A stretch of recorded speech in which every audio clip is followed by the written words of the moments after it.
What's up, Steve? Everything is good. Everything's okay. We have a very special guest today. Absolutely, we do. And it's really nice of him to be doing this. Yeah, a very big part of the Sopranos creative team and a really big, influencer in television in the 21st century, without a doubt. Born in Baltimore, grew up in Los Angeles, award-winning writer, producer, director, actor, and author of the novel Heather the Totality, which I read and is really great. He Nominated for 26 Emmy Awards and won 9 Emmys, 2 for The Sopranos, 7 for Mad Men, which he created and wrote and produced. He wrote 12 episodes of The Sopranos and exec produced 34 episodes of The Sopranos. Please welcome our very special guest today, Matthew Weiner. Hey guys, great to see you. What's up, buddy? Pleasure. It's been a long time. Long time.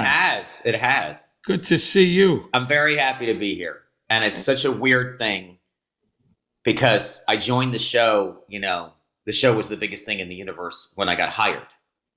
And the idea that I'm part of it is still kind of not sunk in, if that makes sense. But seriously. You came on in season 5, I'm not right? being modest. It's just a weird thing. I watched it, yeah. I came in season 5. Season 4 was on the air.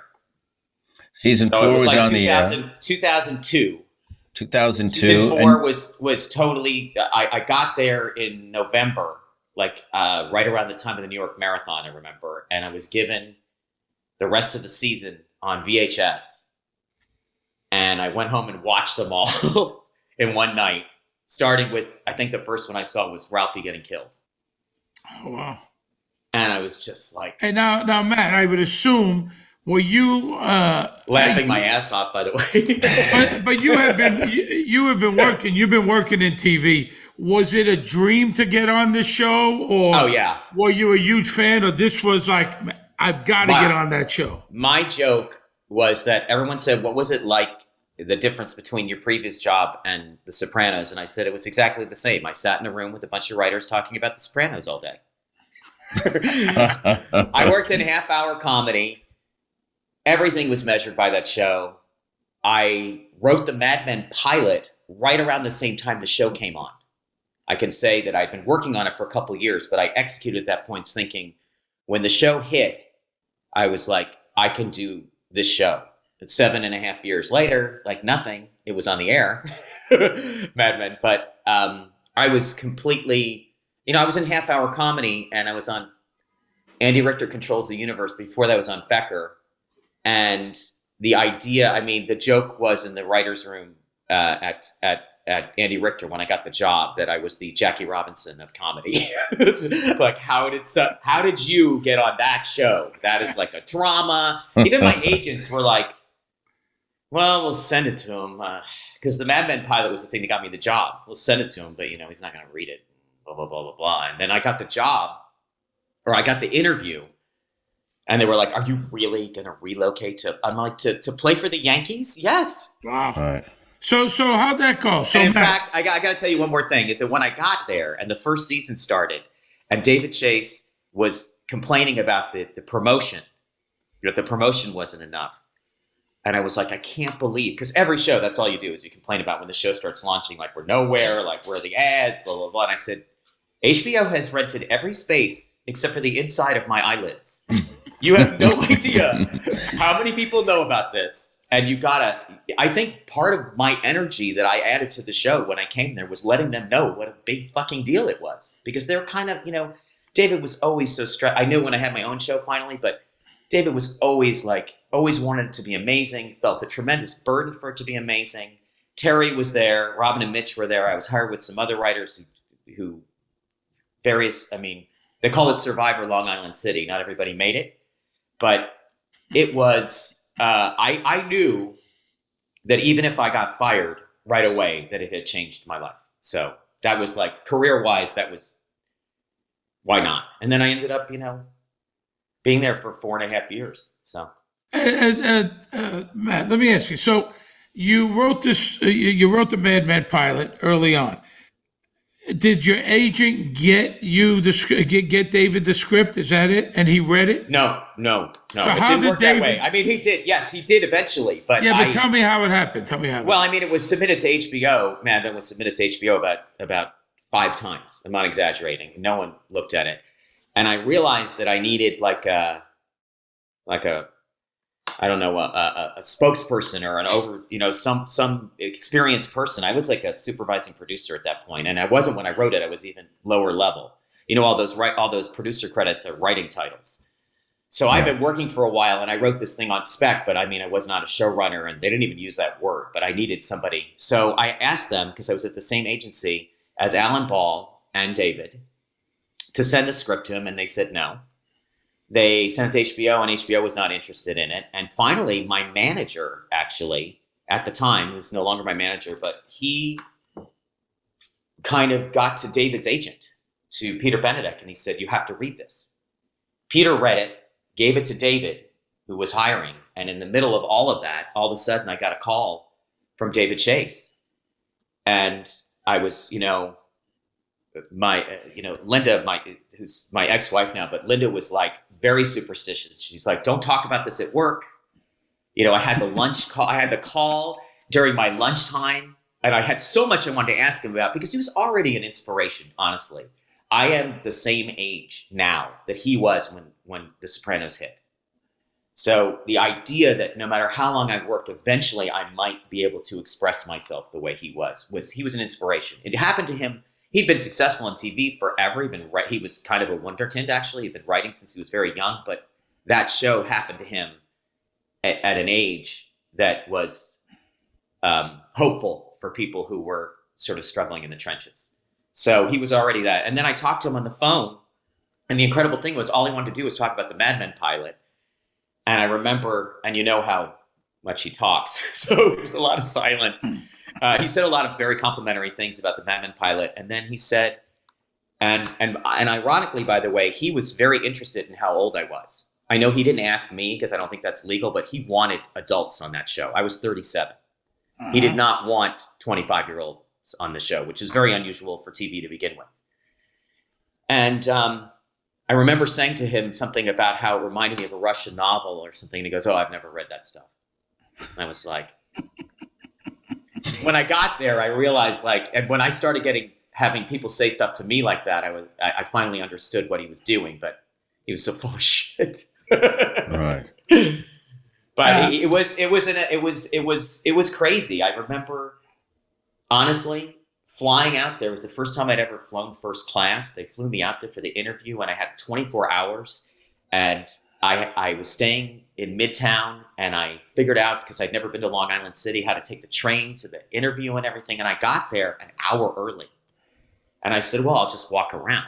Now, as you know, I suppose it's changed in some way, but it's not a nice neighborhood. No, it's very industrial. Yeah. And the bus from Rikers Island lets off right by the projects, right on the corner of where it hits the water there. All right. Or used to. So my biggest fear was that David was going to see, or someone was going to see me walking around the building, because there's no other people there. So I got back on the train and went to Times Square and had a hot dog, and then came back because I didn't want to get caught. And then I walked in there, and there was supposed to be lunch, and they had soup or something, a soup actually that I ended up eating every day when I worked there. And David's like, "Oh, you like food?" "Yeah, we talk a lot about food here." And I just remember sitting in that office, and looking out at the city behind him. And you could barely see him because the light was so bright. And thinking, he asked me about my previous job. And you never talk shit about your previous job. You just don't. I mean, you guys know that. And I knew that. And all I said was, "I can't believe I'm here." You said that to him? Yeah. And when I got back on the plane on the ride home, it was the same flight crew, because it was only 24 hours. And I had told someone why I was going there. And the flight attendants gave me a bottle of champagne, and they were like, I was, because everyone in first class, no one's paying for it. And they're all sour, and everybody's complaining about their shit. And I was like, I can't believe this thing, I remember I was sitting next to James Seamus, who runs Focus Films. And I didn't know who he was, and he was grading papers and stuff like that. And I remember sitting in my chair on the way there. And I go, what does this button do? And he goes, it turns off my light. I was like, I tied my pants with a rope. Hey, Matt, did you find out? It was life changing. But did you find out you got the job right there in the room with Dave? No, I found out right before the plane took off. And I would say it's not an important part of the story, but my then agents, not David's agent, but my then team was not particularly enthusiastic about Mad Men. They had not sent it anywhere really. I hadn't read it for months or anything like that. I know. What do you want? What do you want me to say? And all I remember, and then they were trying to talk me out of going, and did I want to relocate and everything? And I remember asking Linda, and she's like, it's going to be an adventure. Like, why not? How could you not do that? Because, she loved the show and she knew what it was. And I just remember after all of that crap on the plane, the agent said, we did it. And I remember thinking like, the show business story for you guys. There you go. I have wonderful agents now. I will just say that. I love my representation. How did you start in show business? Like, what was did you go to film school? I went to film school at USC, and I went to the production program, but they had a new dean who was starting a screenwriting program and wanted to pull all these writers that he brought in out of that program and start the screenwriting program. But when they opened it, I didn't leave. I was like, I'm in the directing program. I'm going to take that seriously. I was really good at editing. I did not get much writing done. I made a documentary about the paparazzi where I followed some photographers around, and I got a lot of attention for that. And I don't know if you remember that movie, The Big Picture with Kevin Bacon. Oh, yeah. Was my life. That One was of my favorite life. movies. Oh, my God. Great movie. Christopher Guest. Oh, yeah, absolutely. And Martin Short is amazing. What's he say? I read almost all of your work, almost all the way through, and I think you're a genius. Great. Anyway, that's what happened to me. I got all this attention from this documentary and then nothing.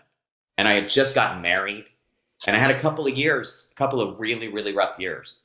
And then someone that I went to Wesleyan with made an independent film, and which was very inspiring to me. Daisy Mayer made this movie, Party Girl. Oh yeah, that was Anthony DeSando was in that one. Yes, played absolutely. Brendan Fallon, and Parker Posey was the star of it. Who's of course I've worked with and is great. Yeah, and Liev Schreiber has like 2 lines in it. Oh, he's in it. It's a lot of New York, and it's very much of that time. And I think it was shot with the same camera packages. Like she's got to have like the deluxe thing. There was basically one lab that was making all of these amazing independent films. Anyway, so Daisy came out to stay with me when she was selling the movie, and I was like, I should do this. I should just make a movie. So I made a $12,000 movie, which I'm in, and my car, and and Linda, and everybody I knew. It was your money? You put up your own money? It was 12 Yeah, grand. I've seen it. You gave it to me. I saw that. I did. What's the title? It's called What Do You Do All Day? Yeah, it's really good. It's very funny. Thank you. It's kind of like Curb, actually. I just play this repulsive person, and it's 20 years before it. But I remember showing it to Jeff Garland. Finally, it's like, wow, because you and Larry would either love each other or hate each other. Yeah. But anyway, so but what happened is Daisy got that made into a TV show, A Party Girl, Right. and it was, and I had given her a joke. Because I didn't write comedy. You can't be out of work for 2 years. Maybe you could, I don't know. But I was out of work for 2 years. And by the time what I was writing about was like super heavy shit about, how miserable I was. And actually, I wrote a lot of a script that ended up being Mad Men, strangely enough. It wasn't that it was depressing, but it was heavy. Anyway, I gave her a joke because I had done improv with her and I had done stand-up and I had done a lot. And I was, but this was a sitcom. And I gave her a joke and she said, they threw everything out in the script except for your joke. Do you want to come in and do Punch Up? And I was like, sure. And I drove to the studio. I got to go on the lot and I sat down. I didn't even know this was a job. And I'm sitting there seriously, like you didn't have to write a script or anything. You just pitched jokes. And I was a complete asshole. I can say that in the sense that everything I said went in the script because I was totally new and I didn't have cliches or anything like that. And there were all these professional writers there, and they have an etiquette that I now know, which is, you know, it's like improv. Yes, and maybe not, and, you know, things like that. Or maybe if it was like this, or is this an idea, or the house number, like all these different things. And I was like, you're going to use that? Seriously? Jaws of Life? And there's people there, there's millionaires there. There's still people who hate me from that first night I was in the room. But the showrunner, Ephraim Seeger, was like, I'll give you $600 if you come every day until we shoot the pilot. And I was like, yes. And then my film screened after we shot the pilot, and I got an agent. I got some interest in my film, and then I signed on for the show. He hired me, and they threw my film in the garbage. I never saw anybody, and then worked on the show for 2 months. It got canceled. Daisy wasn't there. Daisy didn't survive the pilot. She made money, but she wasn't part of the daily part of the show. But it was Swoosie Kurtz, John Cameron Mitchell, and Christine Taylor, who I love. And I thought it was very funny, but we were DOA. I didn't realize that at the time. So I never even got a script produced. I still didn't have a spec. And then, but there was a rumor out there, there was some joke guy who would joke savant or something. I don't know what they thought I was. So I had to write a spec fast. And there was the rumor, basically, I ended up meeting somebody who really took an interest in me, Mike Saltzman. And Mike got the show The Naked Truth. He looked at my specs. He helped me write my specs. I mean, he gave me notes on them. I wrote a Larry Sanders that really was the thing that I kept getting work for forever. I loved Larry Sanders. Me too. It's a great show. David. I think that's why David. I think that's part of why David was with Brad. I think Larry Sanders and Mr. Show. It was a great show. Yeah. But anyway, so Mike hired me, and then I was off to the races. You know, because your second job is the hardest one to get when you a staff writer like that. So I was on that show, The Naked Truth. That was a disaster. I was on. It was a lot of hazing. It was rough. It was rough. I had an actor attack me. Yeah. Did he throw a can of soda at you? No. That's Tom Straw. No, I had an actor actually kick me. Really? When I was walking away. Why? I mean, you met me. I don't know. I've never kicked you. No. He was. I'm obviously kidding. It was a workplace thing. It was terrifying. I was the lowest ranking person on the show. Well, but you're not kidding that he kicked. He did kick. I'm not. No, I'm not. But I was totally unwarranted. I mean, I was the lowest ranking person on the show that was smaller than him. Mm-hmm. Because he's a bully. He is a bully. And he succeeded tremendously. I won't say his name or anything like that. I know who it is. You told me years ago. I told you years ago. I know. But, and he's done well. He actually worked for me when he was a stand-up. He was a funny guy. He was on a network TV show, but he was miserable. Yeah, but he worked for me when he was a stand-up, but way before that. Yeah. I did have the pleasure of being on the couch when he came into audition years later.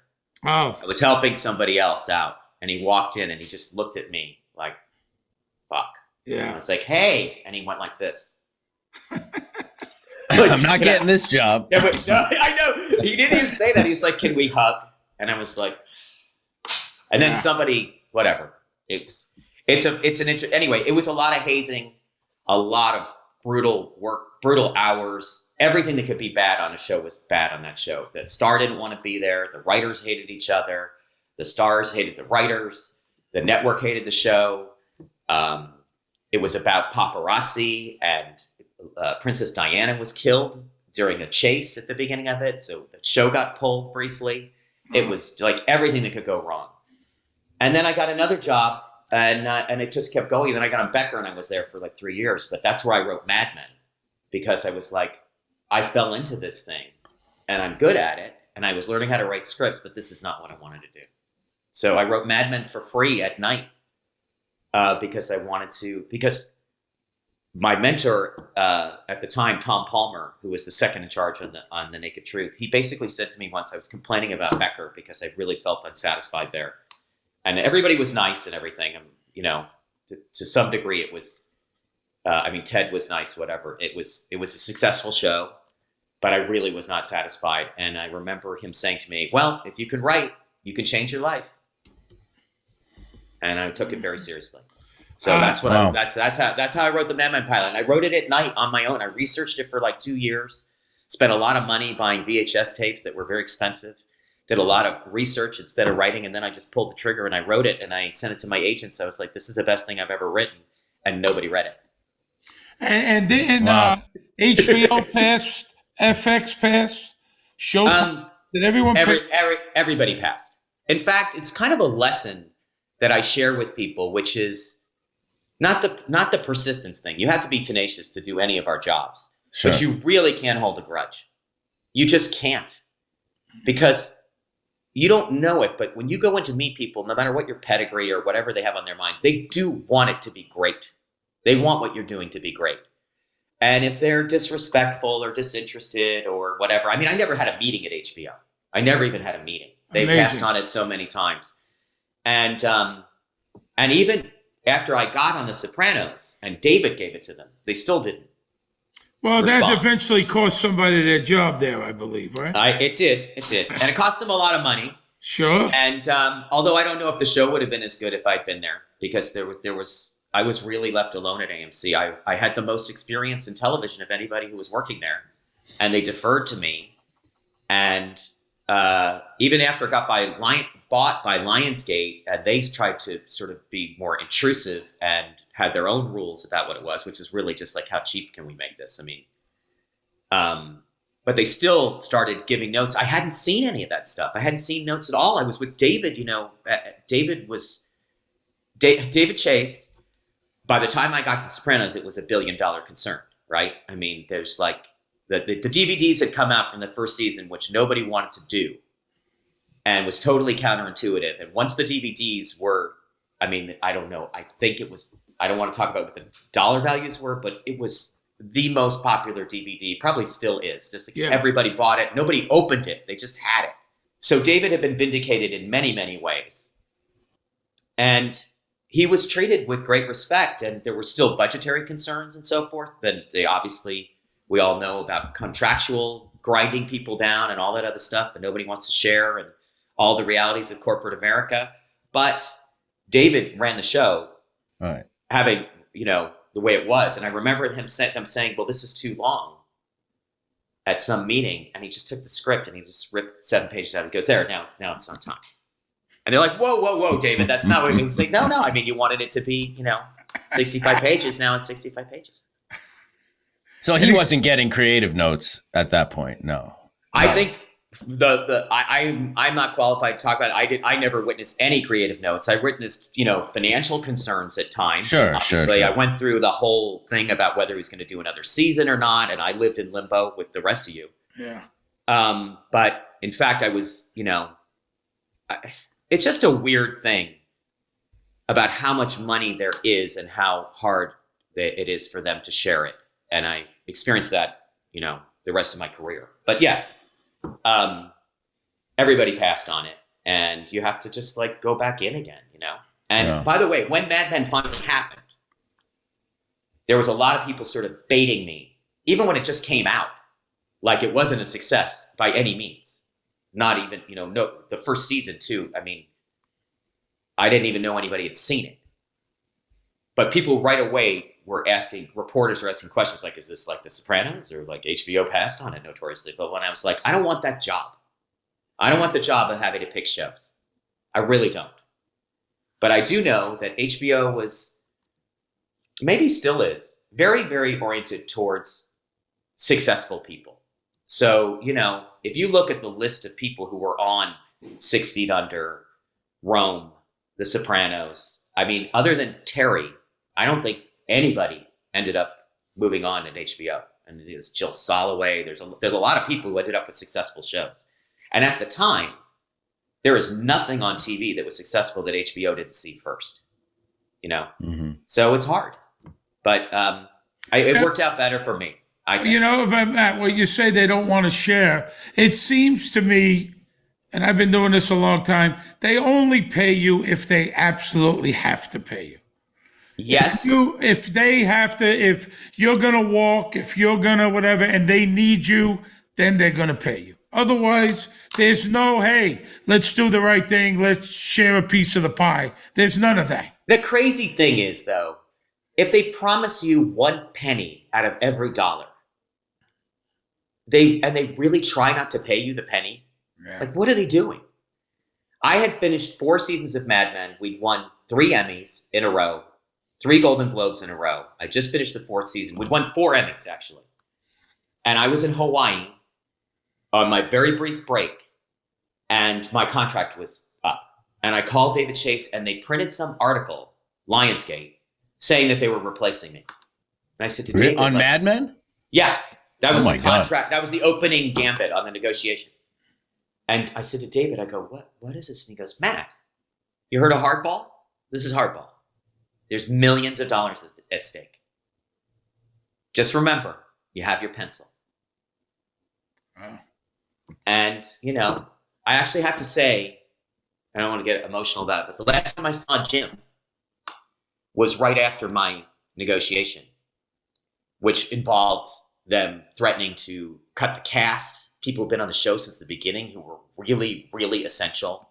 Anything they could do, adding more commercials, anything they could do, as I said in my argument to them, why are you eating the horse that you're riding?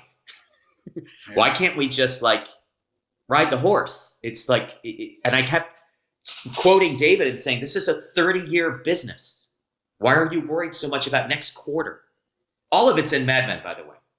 The business story of Sterling Cooper is a combination of AMC and Lionsgate. I've said that in public before. Mm-hmm. They really had no idea how to be a first-tier business. They had very low self-esteem in the business world. They didn't understand their customers. They were just like, literally like, oh my God, we finally have a piece of candy. Let's eat the candy right now. Instead of telling them like, guys, this could be a massive bowl of candy. So, but anyway, last time I saw Jim, because he had gone through his thing, you know, he put his arm around me and he's like, I'm really proud of you. He goes, people noticed, people understand, you know, that no matter how much money you're making, you're still labor. And that meant a lot to me. What was the first episode you wrote for The Sopranos? Rat Pack. Oh, Rat Pack. Yeah. Yeah. It was very exciting. I don't even know what to tell you. The first time you typed Tony, and it was terrifying also.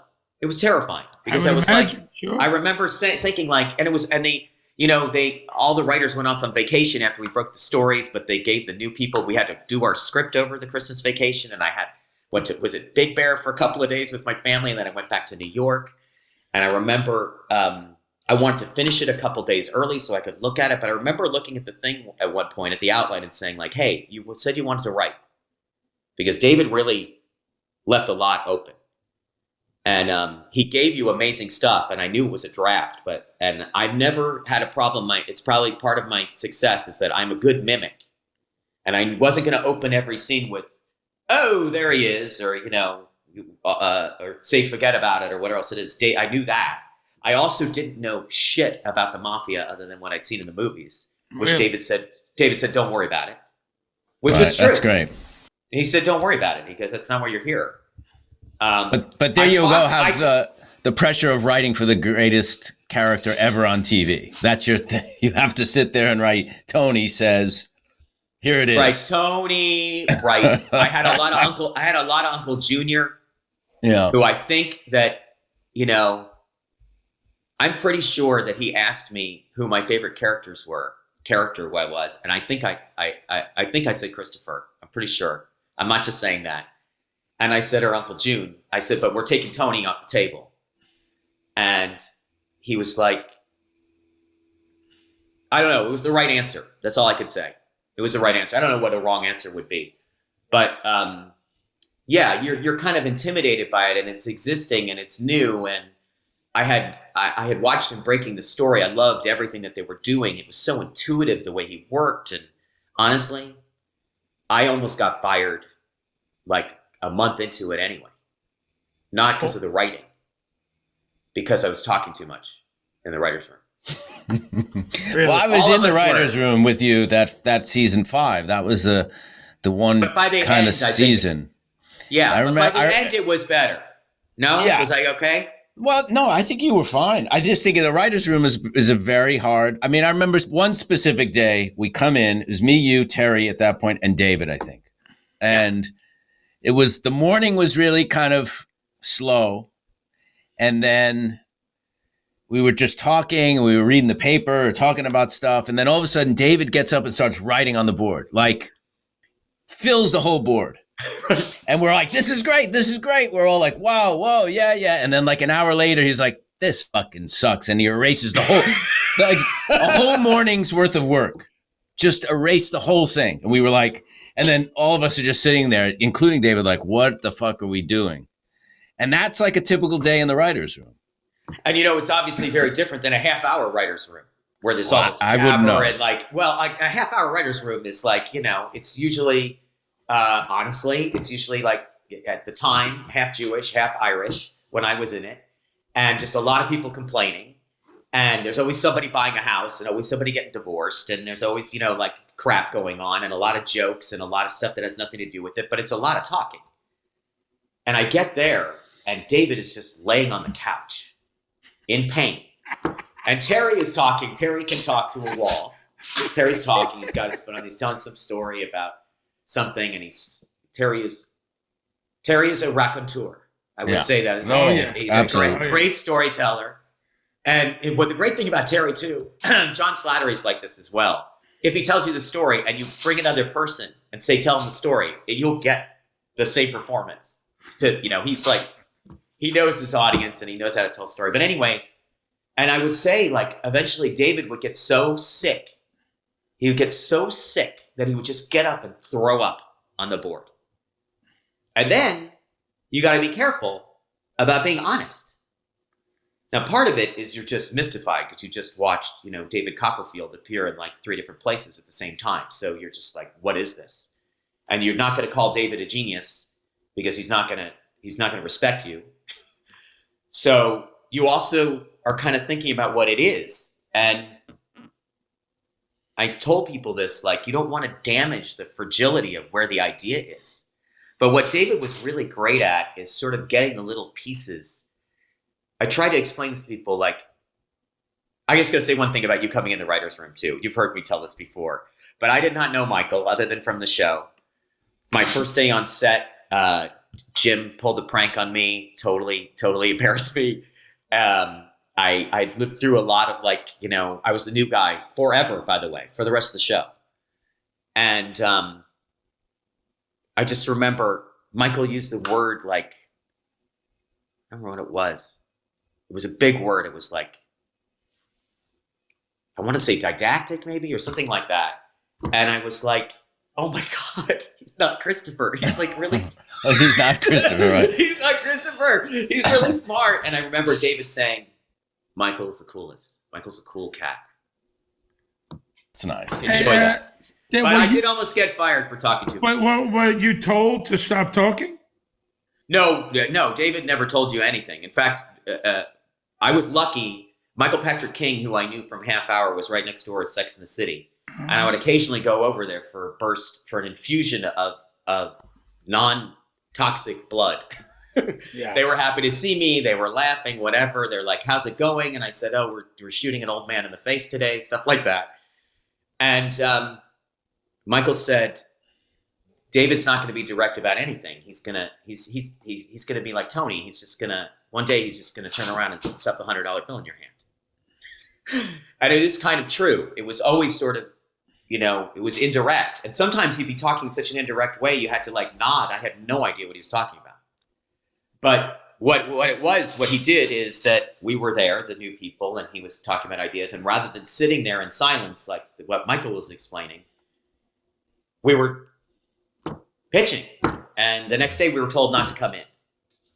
And I called a friend of mine who was a pro.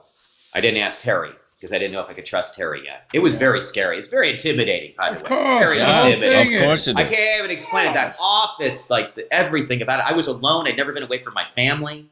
Of course it is. He said, you better stop talking. You're there to write. There's nothing you can say that man doesn't already know. Come up with a story on your own. pitch the whole story out. Don't feel it out with him. Don't give him a notion. And don't speak unless spoken to. Yeah. Good advice. And it was good advice in general. Yeah. But I was trying to impress him with all, I was reading, Underboss and, everything I could get my hands on. And that it wasn't, was, yeah. that was not, no. He was much more interested in, I'm also lucky enough to have, or unlucky enough to have a mother similar to Livia as a Terry. I'm not speaking out of school. It's kind of a lot of writers' rooms and a lot of actors. He was more interested in my family. In fact, there was a lot of stuff. My dad is a neurologist, and there was stuff about Junior's fugue state that I think that there were crazy, there were interesting things. But David, in the end, it was about the draft, and the draft came in, and I got my notes on the draft. And as I was walking in to get my notes, and you remember that long hallway at Silver Cup that you could barely fit two people, I walked by this guy and I said, "How'd it go?" And he said, "I got fired." So I walked in like with rubber legs, and I sat down, and David gave me his notes afterwards. He did it in front of Robin and Mitch and Terry, and I wrote down everything he said, but it was very complimentary. I had gotten a phone call already 3 weeks after I turned it in. I was just on ice in New York all by myself. I remember I was at a movie theater watching The Hours in the middle of the day. Remember that movie? Yeah. So it was a dark time, and it's January, by the way. And I got a call, which I missed because I was underground. It was on 3rd Avenue, that movie theater that's underground. And I come out, and there's a message, and he says, "I read the script. Sounds like our people. Characters sound like the people. Story's all fucked up, but we'll talk about that." You come in. But that's a big compliment. If you It could was get, huge. because It if was you didn't, huge. you wouldn't have heard anything, and you would have been. And I played it. Didn't we get a 2 million weeks, times. I right? still have it somewhere. when you got the outline, you'd have 2 weeks to do a first draft. Yeah. Was that how it worked? Pretty much. Yeah. I think. Which Yeah. is, if you think about it, I think you 3 know, weeks. it's I think I had 3 weeks. 3 weeks. It's a Because it was over tall Christmas. order. It's very intimidating. And you're right about his ability to, like, we'd sit there for a couple of hours, maybe talk about stories, maybe not. And then he'd spit out all this stuff on the board in very, very minute detail. That's the thing about David that always knocked me out. And he would laugh at his stuff. Oh, he would loved to just laugh. like giggling. Yeah, loves to laugh. I remember I was down on the set and I walked into the room when they had broken the story where Janice had gone to anger management, and at the end of it, Tony sits down at the table and starts baiting her. Yeah. And she ends up like trying to kill him. She ends up lunging at him after she'd been through all his therapy. Yeah. And they just told me the end, and David was just sitting there, like waiting for my reaction. And I just said, "Oh, you think you're better, do you?" And he just started laughing. He loved it. He knew, we had a very similar sensibility. And obviously mine was informed by all of his work. And I have to credit Terry to this too. And Michael, you may not even know this, but I had 2 first drafts that had not been touched by David, because I was like, when I go off to write, I'm measuring it against the show. Can I see some first drafts? And Terry gave me another toothpick. And I think, is it the Telltale Mozadell? That's yours, right? Yeah. Is that yours? I had both of those first drafts to see, okay, if I can get it this good, I could probably keep my job. Because it's very hard. Because David I have to explain this to you guys. There's so many things in my scripts, whether they have David's name on there or not. People come up and pat you on the back and they're like, "What a great line." And you're like, "I didn't write that. I didn't write any of it." And my challenge was, and I tried to explain this when I had my own show, to not say well, you're just going to change it anyway. To just say one day, first of all, I'm going to make your life easier. And one day I'm going to write a script that you're not even going to feel like rewriting. You're not even going to know what's yours and what's not. And it did get there. Yeah, and just also accepting the collaborative aspect of the show, which is great. I mean, you're collaborating with people who, and you might be inspiring something, even though your thing gets changed. You're inspiring a thought, you're inspiring a process and stuff like that. And Terry used to say, I would say, "Is it good?" And he goes, "No, but it will be." Right. It will be. Hey, Matt, tell me about the We've never shot a bad one. tell me about the coma dream in season 6. You wrote that. Tell me all about that. No. You talk about the coma dream, or you're talking about the dream at the plaza?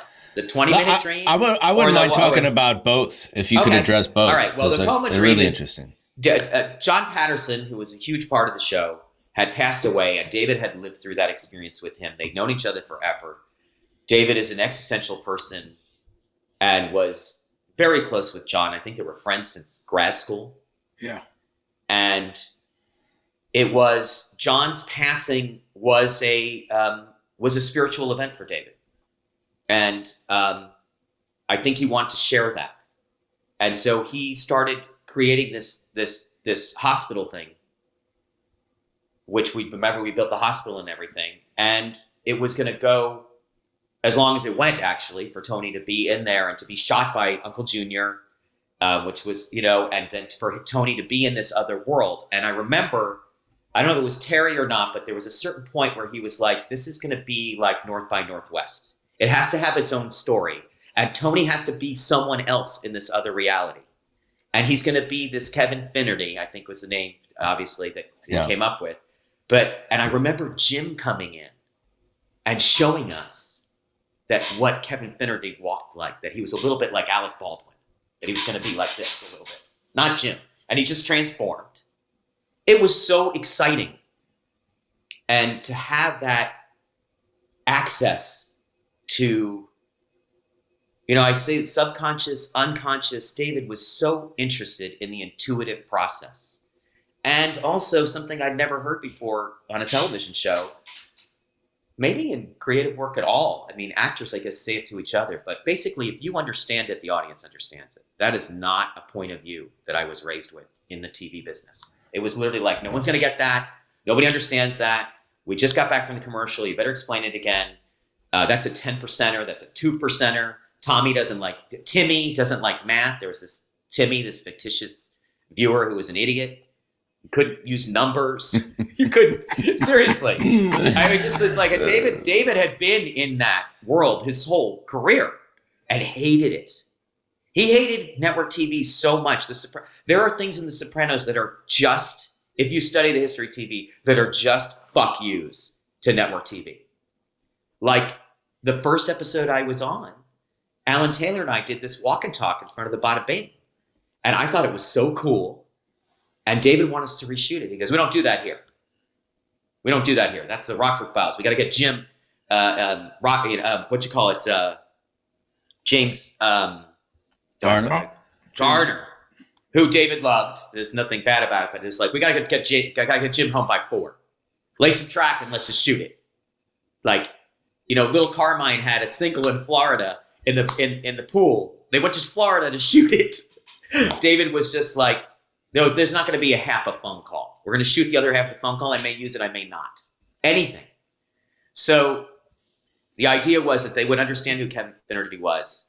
And David had drawn a lot of this. He doesn't talk about it, and I don't know if I should talk about it, but a lot of Kevin Finnerty's journey to death. I mean, I read The Snow Leopard. David had a lot of Buddhism that he understood, and we were and then we're big fans of Boone Well, and Robin and Mitch really didn't like that, and they weren't there anymore. And David was like, I'm going to express that other world, and the audience will get it. And then my part of it was him coming out of the dream. And that is a Twilight Zone.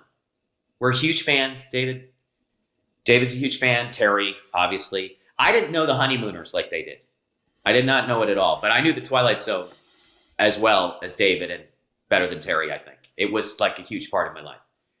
And that's all I wanted, was the idea that something on the other world. It's all a lot of very familiar language. Yeah. But David's pass on that script, it's Mayhem is the script.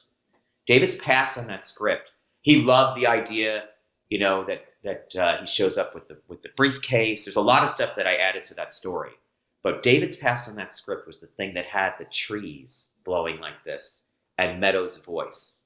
And there are some things that people would never guess In an unidentified black males, the last piece is this fight with Meadow and Finn, where he proposes to her. Mm-hmm. Like, that was not in the script. David added that. And you're watching David write. Now, he had a daughter, but you're watching David write, and I don't know if it was a fight between he and Denise from their youth, but you're watching David write this fight with a 21-year-old woman and her boyfriend, and you're just like, this is exquisite. It was so funny and always authentic, funny, and authentic. real.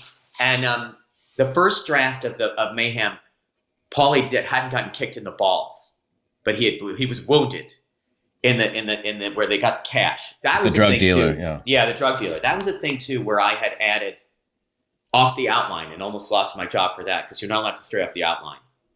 And I didn't think David would notice it, but somebody tattled I did the same thing.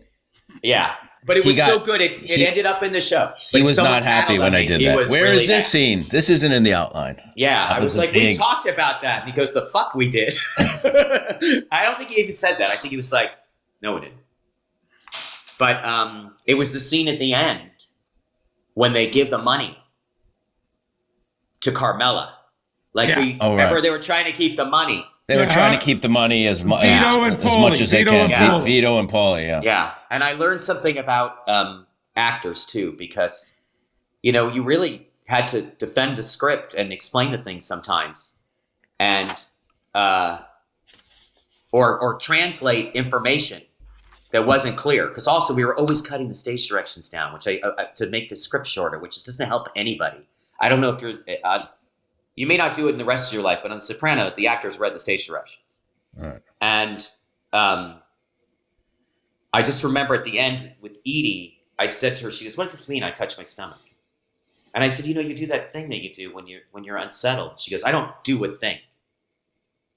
And I was like, "Oh," and I was like, "Well, I would," and I was like, "You idiot. I go, "You," and I remember I was like, "Is she fucking with me? Like, what is she doing? It's right in the middle of the scene. She already did it. Just let it go. It was amazing. What are you doing? Why do you want this?" I'm like, "Well, David liked it." And I just remember saying, like, "I think it makes you sick." And then I remember there was a line. She doesn't remember this. I told this story in New York. She doesn't remember this. But there was a line that she was saying kind of funny. It was a joke. And she goes, "How do you want me to say it?" And I go, "You want me to give you a line reading?" And she goes, "I'm not threatened by your performance." That is great.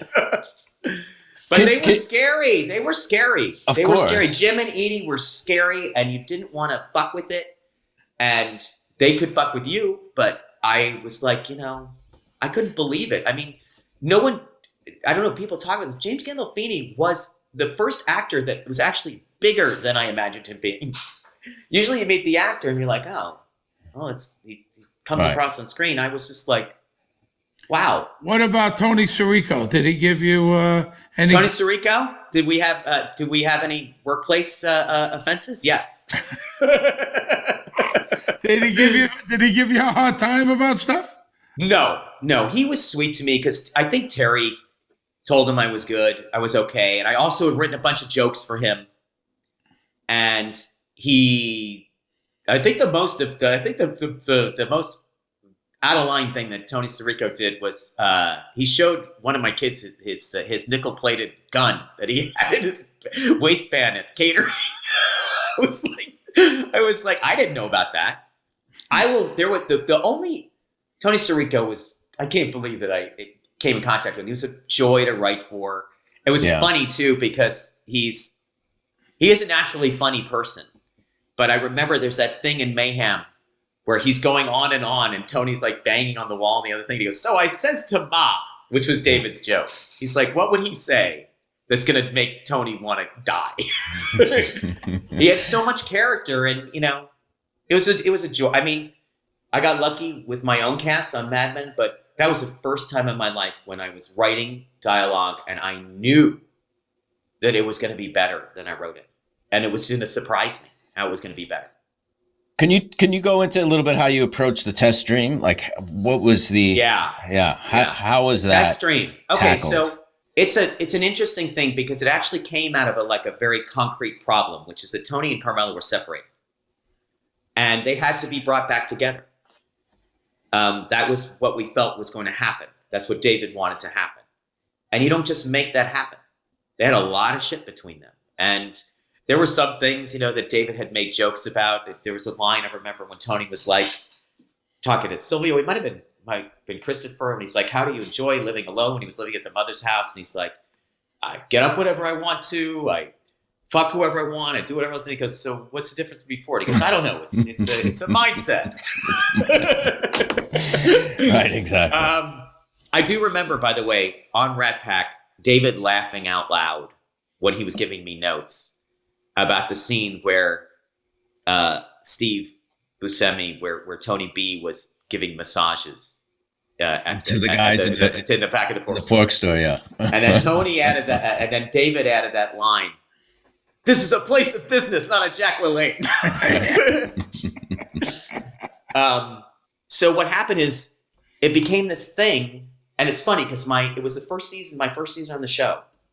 I had brought my family out after my contract got picked up. They'd gone to school there.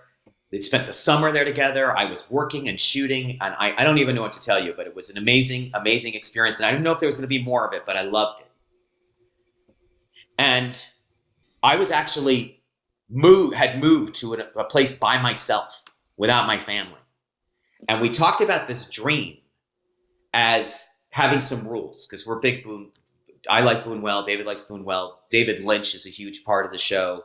There was a picture of Federico Fellini over the whiteboard. Fellini was a big one, yeah. Yeah, I mean, it's just like, the dream language is important. And David's the first person. I mean, I don't know if it starts with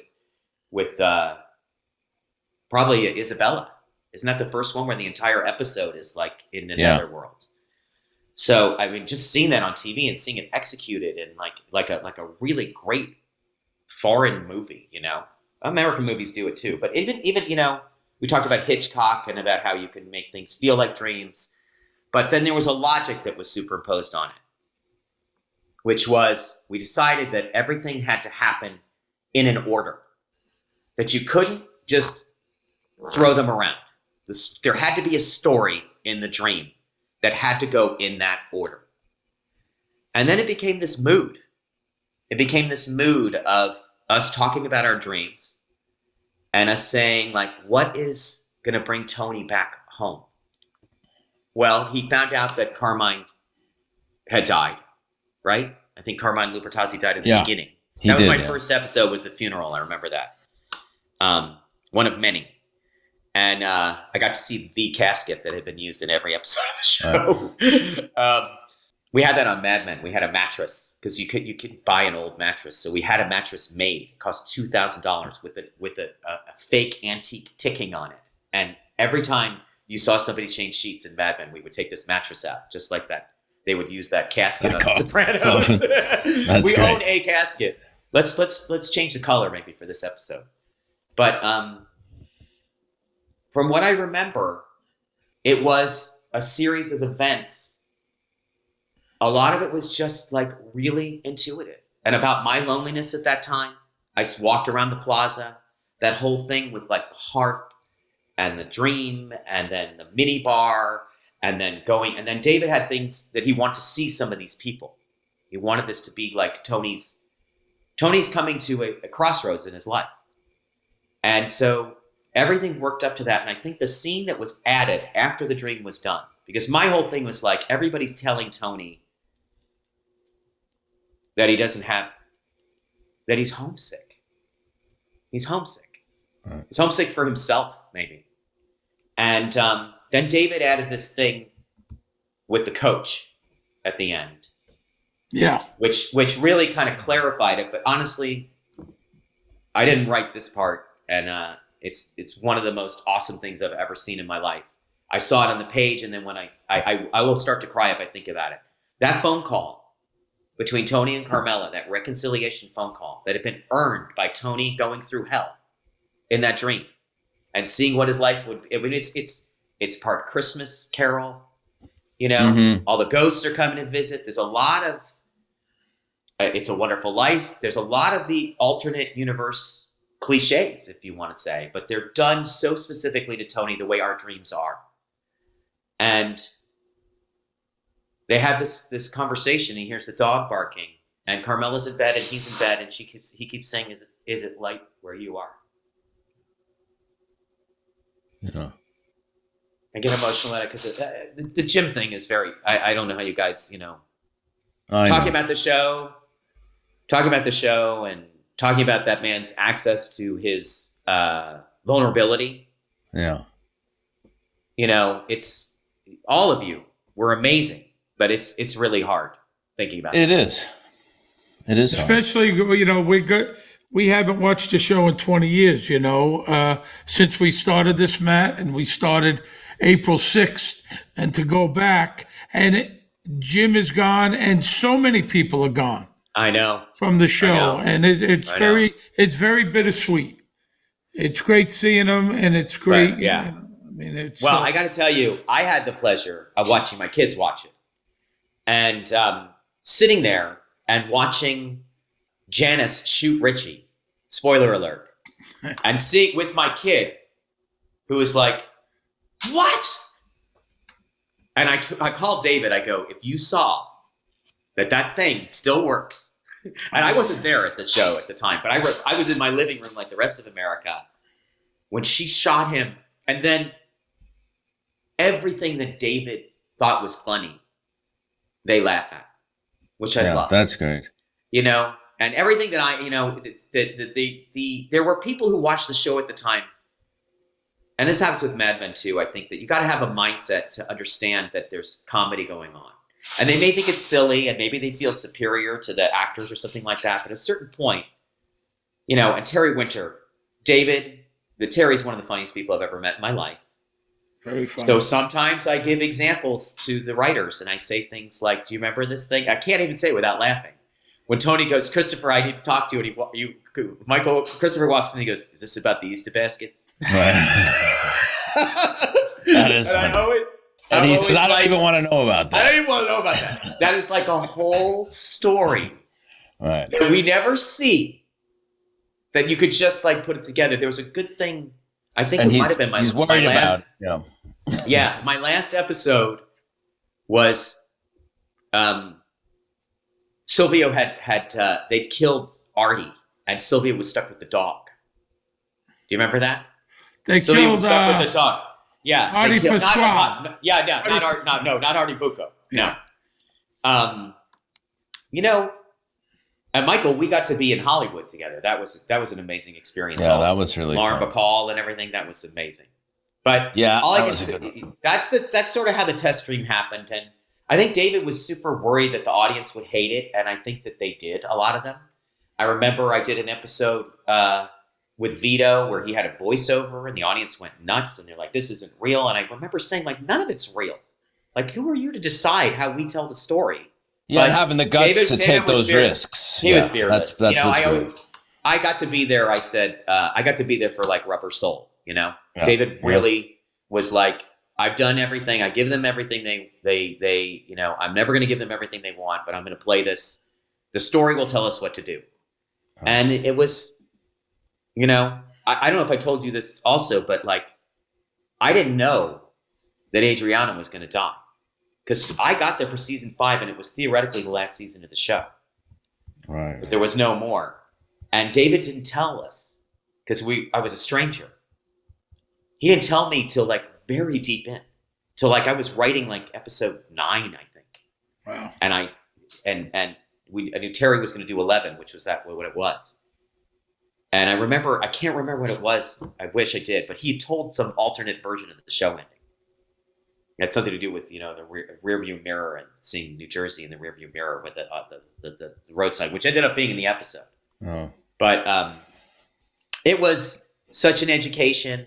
Directors, being a part of all those meetings, and then being on the set, and seeing stuff come to life, like I said, and I like detail. I already liked detail before I got there. But what I really liked was David's assumption that the audience was as smart as we were. That's a big lesson. And most listen, successful show ever, thank you and the most complicated. thanks for being so honest and open. And Sure. I couldn't thank you enough, Matt. Thank you for My doing Appreciate it. this. pleasure. My pleasure. You I gave it love was us really great. I learned a lot today, and I appreciate that. Did you? It was good. Oh, wow. Yeah, I did. It was really interesting, and reminded me of a lot of stuff that I forgot, and I needed. It to was remember. So, I'm glad. thank you. Well, Thanks for coming Rich. on. I'm glad to be here, and I'm richer for knowing both of you. Same here. And Thank you, man. And I also love that you're doing this, and I have such fond memories of the experience, which was very hard. Yeah. Very, very hard. And you guys, it was hard for you, and we took it very seriously. Oh and yeah. it kind of Yeah. and it shows. But I also And it always now will. it's just like, yeah, for sure. Anyway, it's great to talk Thank to you, you. my friend. Be well. Thank you, Matt. Absolutely, Be you safe. too. Thank All you right, man. very much. All the Great, best. sure. Best You to the too. family. Thank Take Thank care. you. Yours all too. Bye bye. Thank All right, you. man. We'll see you soon. Wow. Matthew Weiner. That was a good He's one. a brilliant guy. Brilliant.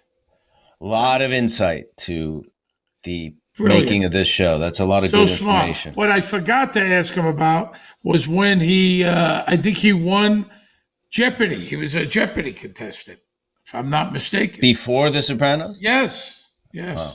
Wow. All right. Yeah. Let's take a break Let's and we'll take a come break. back for the episode.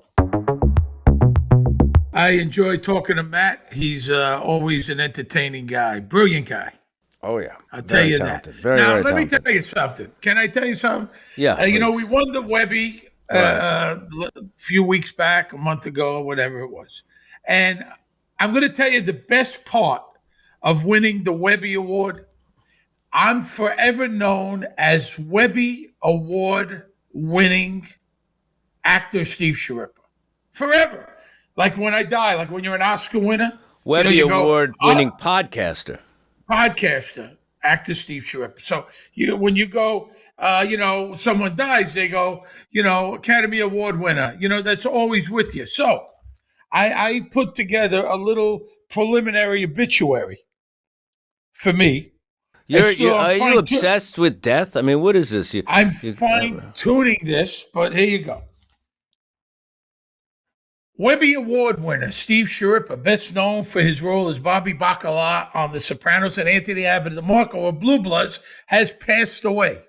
A celebration of his life or death, depending on how you feel about him, will take place at a later date to be determined. His Steve Sharippa Motherfucks the World video will be released then, hosted by his close pal, Webby and Emmy Award winner Michael Imperioli. Sharippa promises to call out people who have wronged him in his life, including, but not limited to, teachers, professors, TV critics, people from the church, agents, managers, fellow actors, book editors, publishers, auto mechanics, cab drivers, postal workers, restaurant owners, people he has worked for, people who have worked for him, and all other bullshit artists, backstabbers, and scumbags that he has encountered throughout his life. Invited guests only. I got to fine tune it. It's not there completely. I don't know if you should be doing that, Steve. I think you're tempting. It's bad. It's bad. It's bad mojo. Well, it's weird that you bring this up because I was going to tell you that I wanted to back out of hosting the very same video that you just Why? gave the thing for. How could you do this to me? You gave me your word. Well, I've been thinking a lot about it, and I think I would like, instead of agreeing to host it, what I want to do is try to help you cancel it and forgive all these people so you let go of all this. Yeah, but I don't want you to die with all this resentment and bile and anger. I need you to let go of this stuff. They want to see this video. They're waiting on the edge of their seats. Well, maybe it should be something else. Maybe you should make something uplifting, like how you came to forgive all these people that wronged you. You know what I mean? But I haven't forgiven them. Well, that's where I want to help you. I haven't forgiven them. I'm not going to forgive them. But that's Not gonna. I think maybe you should think about that. I feel like I'm kind of enabling you to kind of die with rage and bitterness and anger, which I don't know if I should do. I'm giving a request as my. Are we good friends? We're good friends, right? Right, but I wouldn't honor any request. There's certain things I wouldn't do, certain things you wouldn't do if I asked. So we're not good friends. That's not what I said. That's not what I said. This is my request. If you ask me when I die, do blah, blah, blah, besides killing someone, I would do it. Well, I would do besides anything. killing someone. So there are, caveats, It's not just a blank check. I don't know. You know what? I'll make my decision before the end of this before the end of the run of the podcast. Okay, you can think about it. If I'm dead first, you need an understudy anyway. We got to think about that. All right, we'll think. We'll discuss it. I just wanted to, let you know that I'm thinking about it, and they're racking up. The people daily are racking up daily. It's fucking thing. Celebration of life or death, depending on how you feel about them. But now you said by invitation only. Can I invite some people? Do I have a guest list? Of course Anybody I want? Not Pat Cooper. Not Robert De Niro. Not Ellen. But other than that, you could invite who you want. Other than that. There's a few other fellow actors, and you know who they are, that by no means could come to the celebration. All right. Yeah, I have a good idea. Okay. The Test Stream, Season 5, Episode 11, written by Matt Weiner and David Chase. Matt wanted David to direct it. David didn't want to direct it. Alan Coulter directed it. It's his 12th out of 12. Interesting episode. One of the shorter ones. It's only a 50 minutes. Half of it's a dream. Yeah. The Test Dream, it's a classic dream that you show up at school when you're a kid or in high school or college or whatever, and you're unprepared for a test. Actors get it, when you show up, especially theater actors, and you don't know your lines. You're on stage, you don't know your lines. It's a terrible... A nightmare of nightmares. Nightmare of nightmares. But also, do you ever have the dream when you're naked in school as a kid? A lot of kids have that. Really? And David said that this is kind of naked and taking a test. It's both. Really? In a way. It represents both. I'm very confused. I've got so many questions. You've got to sort things out. Well, but listen, how many times do you have a dream and you wake up and you're like, what the hell was that about? You go back into your dreams, don't you? I go back into the dream. I got up, take a piss, I go back in. All right. As a matter of fact, the other day, I forget what was happening. I was having a problem with a group of people. I forget. In the dream or in real life? In the dream. And I'm not lying. My hand to God. My wife was getting up. She gets up way earlier than me. It's like 6 o'clock in the morning. I go take a piss. I says, I'm in the middle of a dream and I'm going to go back and motherfuck these people. In the dream. This is because you can't let stuff go. Not even in your dreams. You have a dream, you wake up, you go back. You don't let stuff go. You got to learn to let go. I've been dreaming about rats lately. I don't know. You said something about a rat. I'm dreaming about fucking rats. I'm driving myself mad here.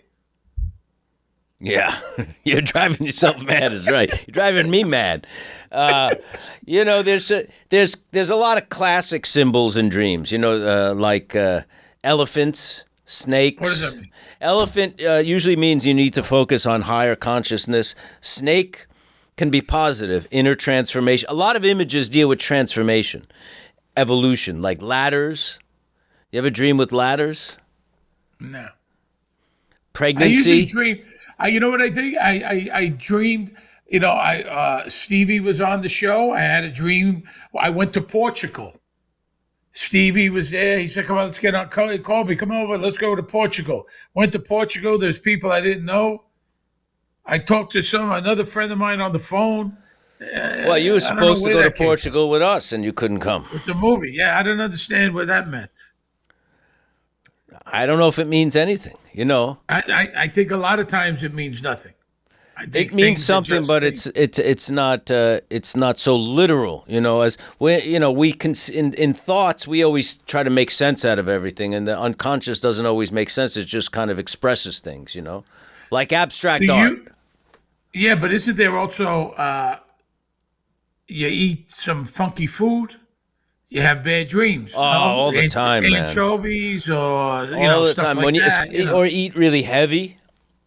When you eat Some heavy weird food, dreams. I can, sometimes like if I eat at I eat at a restaurant I don't know, and maybe there's a stock or a sauce and there's some actual fish or meat because I don't eat that anymore.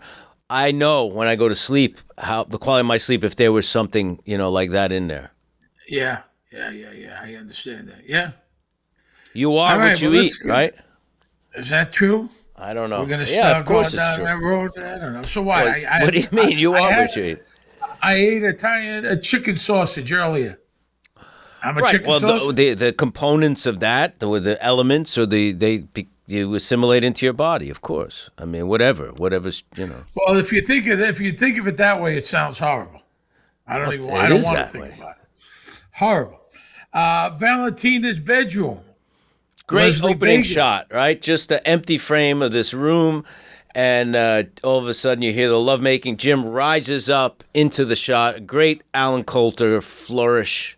He's very inventive with the camera. I love the opening. This may be that scene that I talked about where Leslie wanted to get a little creative, but she read the Kama Sutra book and she wanted to try different positions. And this is when Jim said, I could barely climb on top of you. That's Let's very do it like consistent that. with her character because if you look at the decor of her room, it's very like exotic and sensual and Asian, and she's wearing a kimono, and there's something very very connected to her character there. I think she's consistent. The way that Yeah. kind of choice as an actor is very consistent with who this character is. So He gets up, he goes to the bathroom. She says, you must be hungry. You're not going to cook, are you? Obviously, he's tasted her cooking, it seems to me, and he didn't like it. That's what I got from that. and she wants to make him egg beaters in Tabasco. Egg beaters, you know what those are? It's fake, right? Fake. They're egg whites.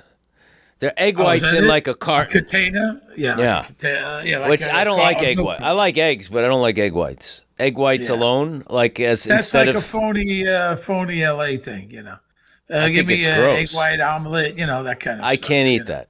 You eat They that? think it's healthier. No, I It don't eat has that. it has less calorie and less fat, but it's kind of gross, right? Yeah. And Tabasco, no less.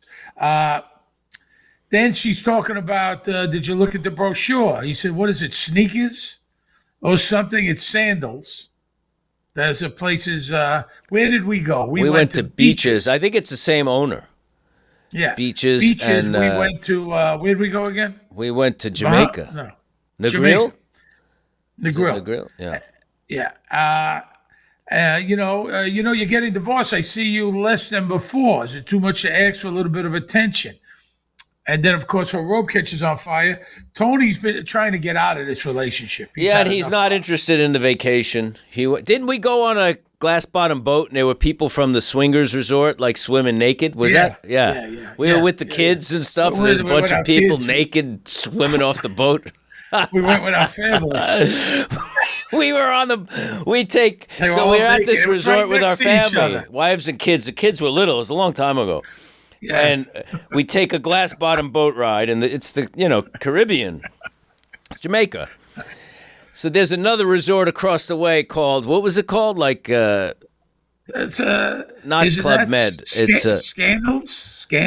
Scandals. No, not Sandals. It's I forget the name. Andy, if you could find that, it's like a What is it? swingers resort or something. Swinger or singles? Singles, but they were nude skinny dipping in the ocean in the boat Yeah. right near us. We're watching Right all next these to us. people diving into the water naked. It was horrendous. He doesn't really want to that's- go, and she's busting his balls. I see you less now with the divorce. He's just hedonism. That's the name of it. Thank you, Andy. Hedonism. That was across. It was across the bay. Well, I guess that says it all, doesn't it? That says it all. Steve and I tried to get away and go to Hedonism and walk across the bay, but they wouldn't let us in. We didn't have the wristband. We tell our wives we were going to go take a nice stroll together. We were going to have a beer. We tried to get in. They wouldn't let us in Hedonism. Unaccompanied males were not allowed, I think. That's what they said, right? And then, so this robe catches fire, and it's horrible, obviously, just horrible. And Tony panics for a second, but then gets a blanket and throws it over her. So very scary, very scary. Very scary of a horrible stunt. Yeah. You know, whoever the stunt person was, horrible. And really frightening.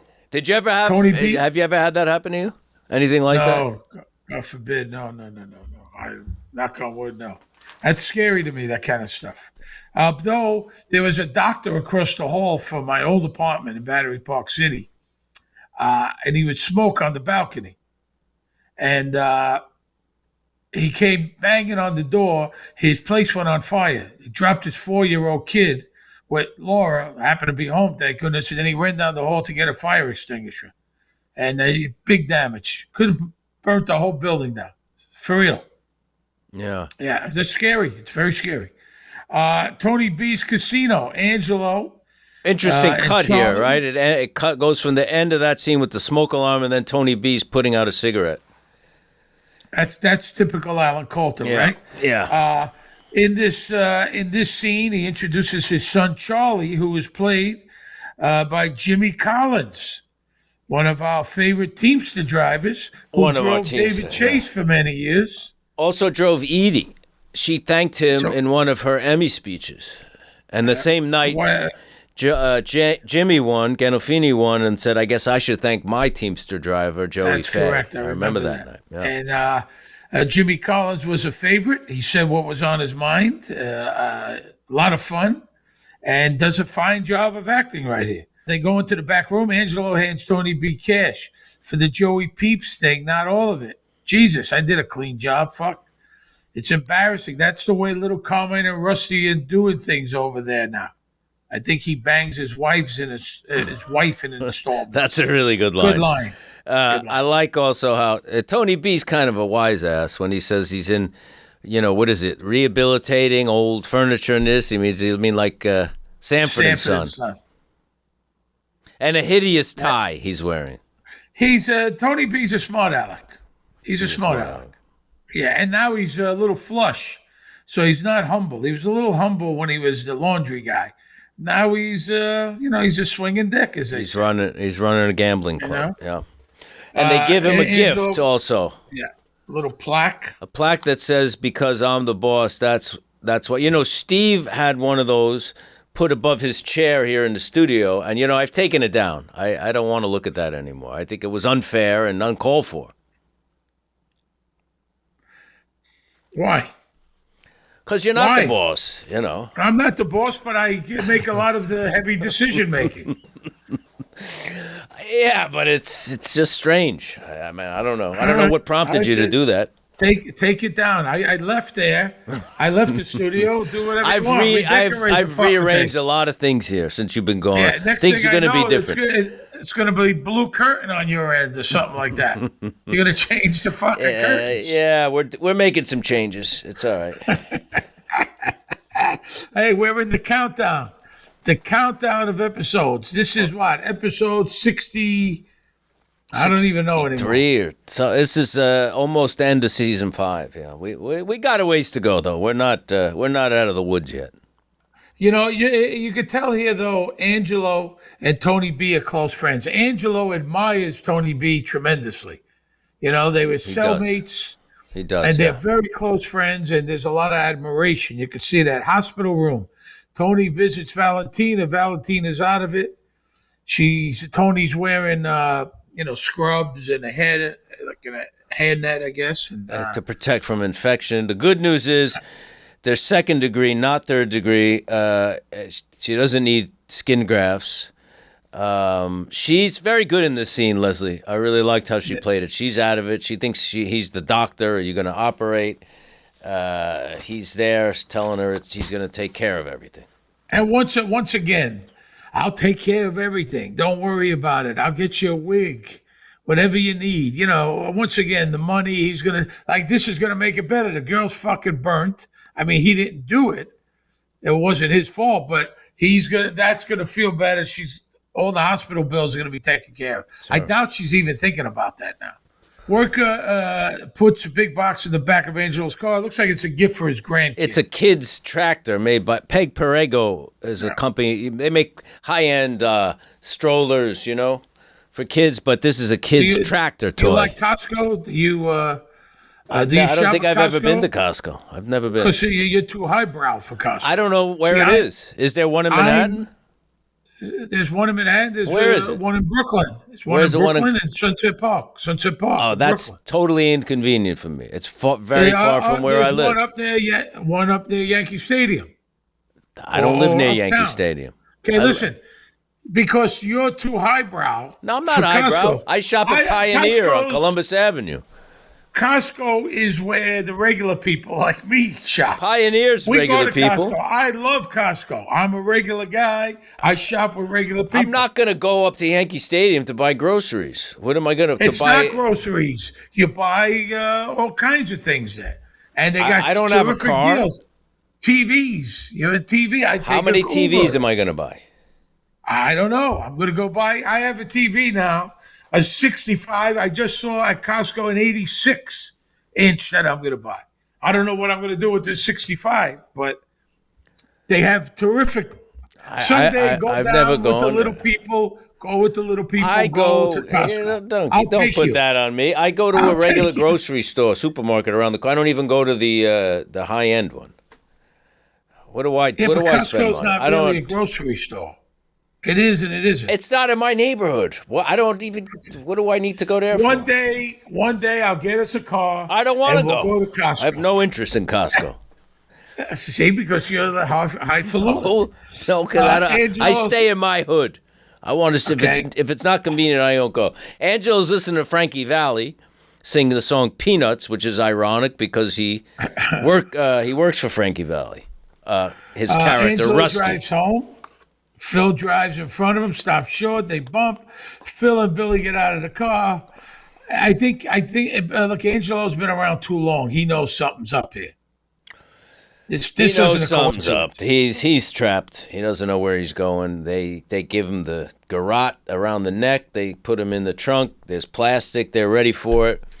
That's how Frank Vincent, his character Billy Batts, died in Goodfellas, in the trunk of the car at the hands of Robert De Niro and Joe Pesci's characters. And he says, "I'll follow you over." He knows something's fishy, and he's kind of pleading for his life. He says, "You know me, Phil. You know me." That means shit. Horrifying. I know it does. But could you imagine? That must be horrible with these guys. That means shit. Killed. I mean, if the guy, listen, they're at war right now, practically. So, it would be like me and you. We say to Andy, let's go to lunch. And then you sneak up behind him and fucking choke him from behind. I'm not going to do it. I like working with Andy. I know, but it would be like friends. It would be like two don't friends. Involve me in your fantasies, man. I don't want to be part of that. Tony's house. Tony goes into the kitchen. Mercer threw out today's paper. That's the housekeeper. Tony has a problem with housekeepers. He didn't get along with the Polish housekeeper. I mean, he does his papers in the garbage, so he decides to leave and stay at the plaza. He had problems. He had problems with the first one at Olivia's house. He had problems with the Polish one at his home. He was always nasty without cursing. The nice Mexican woman made enchiladas. Do you like enchiladas? Unbelievable. I love enchiladas. I love them. Now, let me ask you this. Your last meal on earth. Last meal. For whatever reason, this is it. What would it be? Probably a nice dish of, spaghetti, tomato sauce. Red sauce? Tomato sauce? That's all I need. I'm a simple guy, contrary to what you believe and what you say. There was a place in Santa Barbara, California called the Rose Cafe, make enchiladas. They're still there. They're up on Cliff Drive. Red, you can get the red or the green or, one of each or something. Just delicious. When that's done right, enchiladas done Well, right my are really wife's good. Mexican American. You saw that picture I put up. She made me Mexican breakfast She a sent few you weeks ago. you sent me the picture of huevos Huevos rancheros. That rancheros looked good. That looked like and a something you get in a restaurant. and a tamale. But it And also you know looked what? beautiful. It looked like Listen, somebody knows what they're doing. seriously, when I get back, she'll make it for you and your wife. You I come would love over. that. You're not that far. I'm telling you, Michael, and I'm not bullshit. My last meal would be her huevos rancheros. It's that good. It's better than any restaurant I've had. She makes incredible guacamole. So I that do would be that. my I make a last good guacamole. guacamole. Oh, I make So a good one. That would be That's that would good. be my final What meal, or maybe if I was going to go Italian, I like cacio e pepe and I like eggplant palm. My mother's eggplant recipe. palm, but it's got to be done right. A Yeah, lot of restaurants don't know what they're doing when it comes to eggplant palm. yeah. A lot of No, I places know. they just don't know. It's all fucked up. There's a good place, Mexican place near me in New York called Santa Fe on 71st Oh, I Street. go there all the time. I've been going there for years. There used to Been there be a long time. that used to be a cafe called La Lanterna, where I used to go in the 80s. That's 25 years ago. Yeah, because And it's been there. John 25 Lennon years used to now. go there, and Yoko. They used to sit out in the garden in the back. Before I was, I mean, he died in 1980, so that was before me. But that was one of his favorite places in the city. But now it's Santa Fe. It's a very good Mexican place. It's hard to New York. I mean, they got good Mexican restaurants. I mean, Elvez is pretty good down in Battery Park. I like Santa Fe. I think there's a lot of good ones in Queens, and in Sunset Park.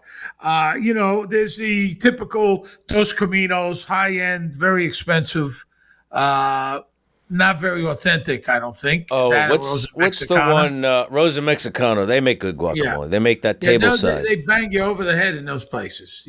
Out here, of course, is some really good Mexican restaurants. So we go to a place, Papa's Tacos. We go there at least once a week. Good stuff. El Cholo's a good one. There's some good ones. We're going to make a list of all the restaurants we talk about. Andy's going to compile a list and put it on our website. 'Cause That's a lot good of people idea. ask. That's a really lot of good people idea. ask. Now, Andy, could you find out Teresa? I don't know how you say the last name. Yenke. I think I worked with her on Blue Bloods. She's very good. Who plays Mercer? Very real. She's really good in very this good. scene. Yeah. Tony's got a problem with maids. He don't like maids. He So doesn't like. brings, He's got a problem, and he's. The newspaper thing frustrates him so much he decides to get away for a few days, which I find very bizarre. So he's going to check into the plaza, and now a suite at the plaza, and I don't even know if Park View Suite, which is it's even gotta more. be 2,500 a night. Yeah, probably back Now. then that would have been 12, 1,500. 15 maybe. Yeah. But wait, and I'll talk about this later. But he's also got a bottle of I don't know what that Scotch, is. Macallan, I think, Bottle of Macallan, which He's probably got there a was steak. like $300, $400. Oh, steak, at at least. least. And the steak, that room service bill is $500, $600, $700, And a hooker. and the hooker, it's got to be, I don't know what he paid, $500. Could be. The mini Teresa bar. I mean, that's a played big night out. Lucinda That's a big Garza. night. She was on Blue Bloods, Steve. She played Lucinda Garza on Blue Bloods. I had an incredible, a couple of scenes with her. She was incredible. Yeah. Just incredible, honestly. I liked it so much. It was early on. It was one of my first seasons, season 6 or 7, and I really like what she did. And then I saw her in this. And there's also Rosalind Ruff, who was on Blue Bloods and was on your show. She plays the front Rosalind desk. played the at the front desk. She was on Lincoln Rhyme Hunt for the Bone Collector.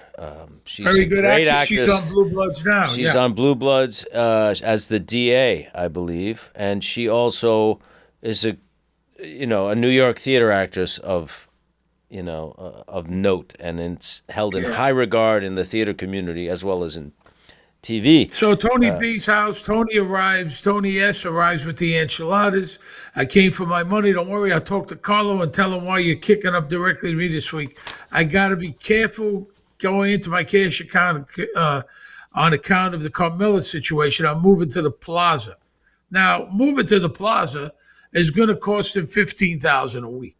So I don't know how long he plans on staying.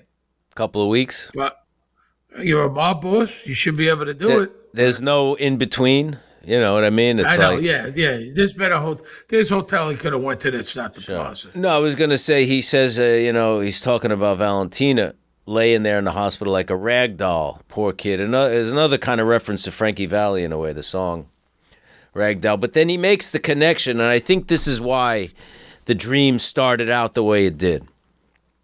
He says, Carmine smelled burning hair. He's talking about Valentina when he went to visit her, the smell of burning hair. Carmine smelled burning hair before he had the stroke, or as the stroke came upon him. And I think that's what makes that connection in the dream that night. That's at least my opinion.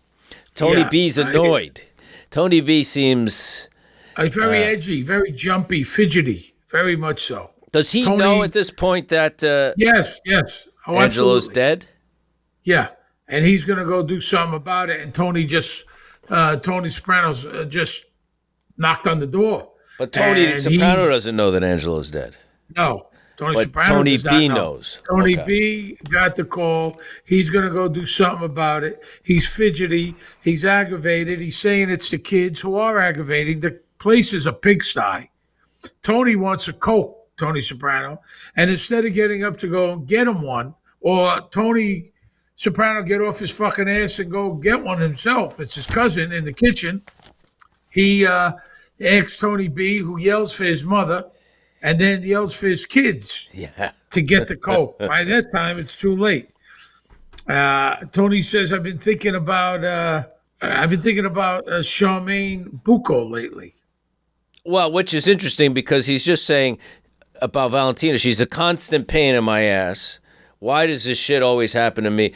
I mean, no one's more of a pain in the ass than Charmaine in terms of, And it's his best friend's wife. They're not I divorced mean, yet. they're on the outs, but I'm saying he's complaining about being a constant pain. Charmaine's not an easy, No, and she's a fantastic cook.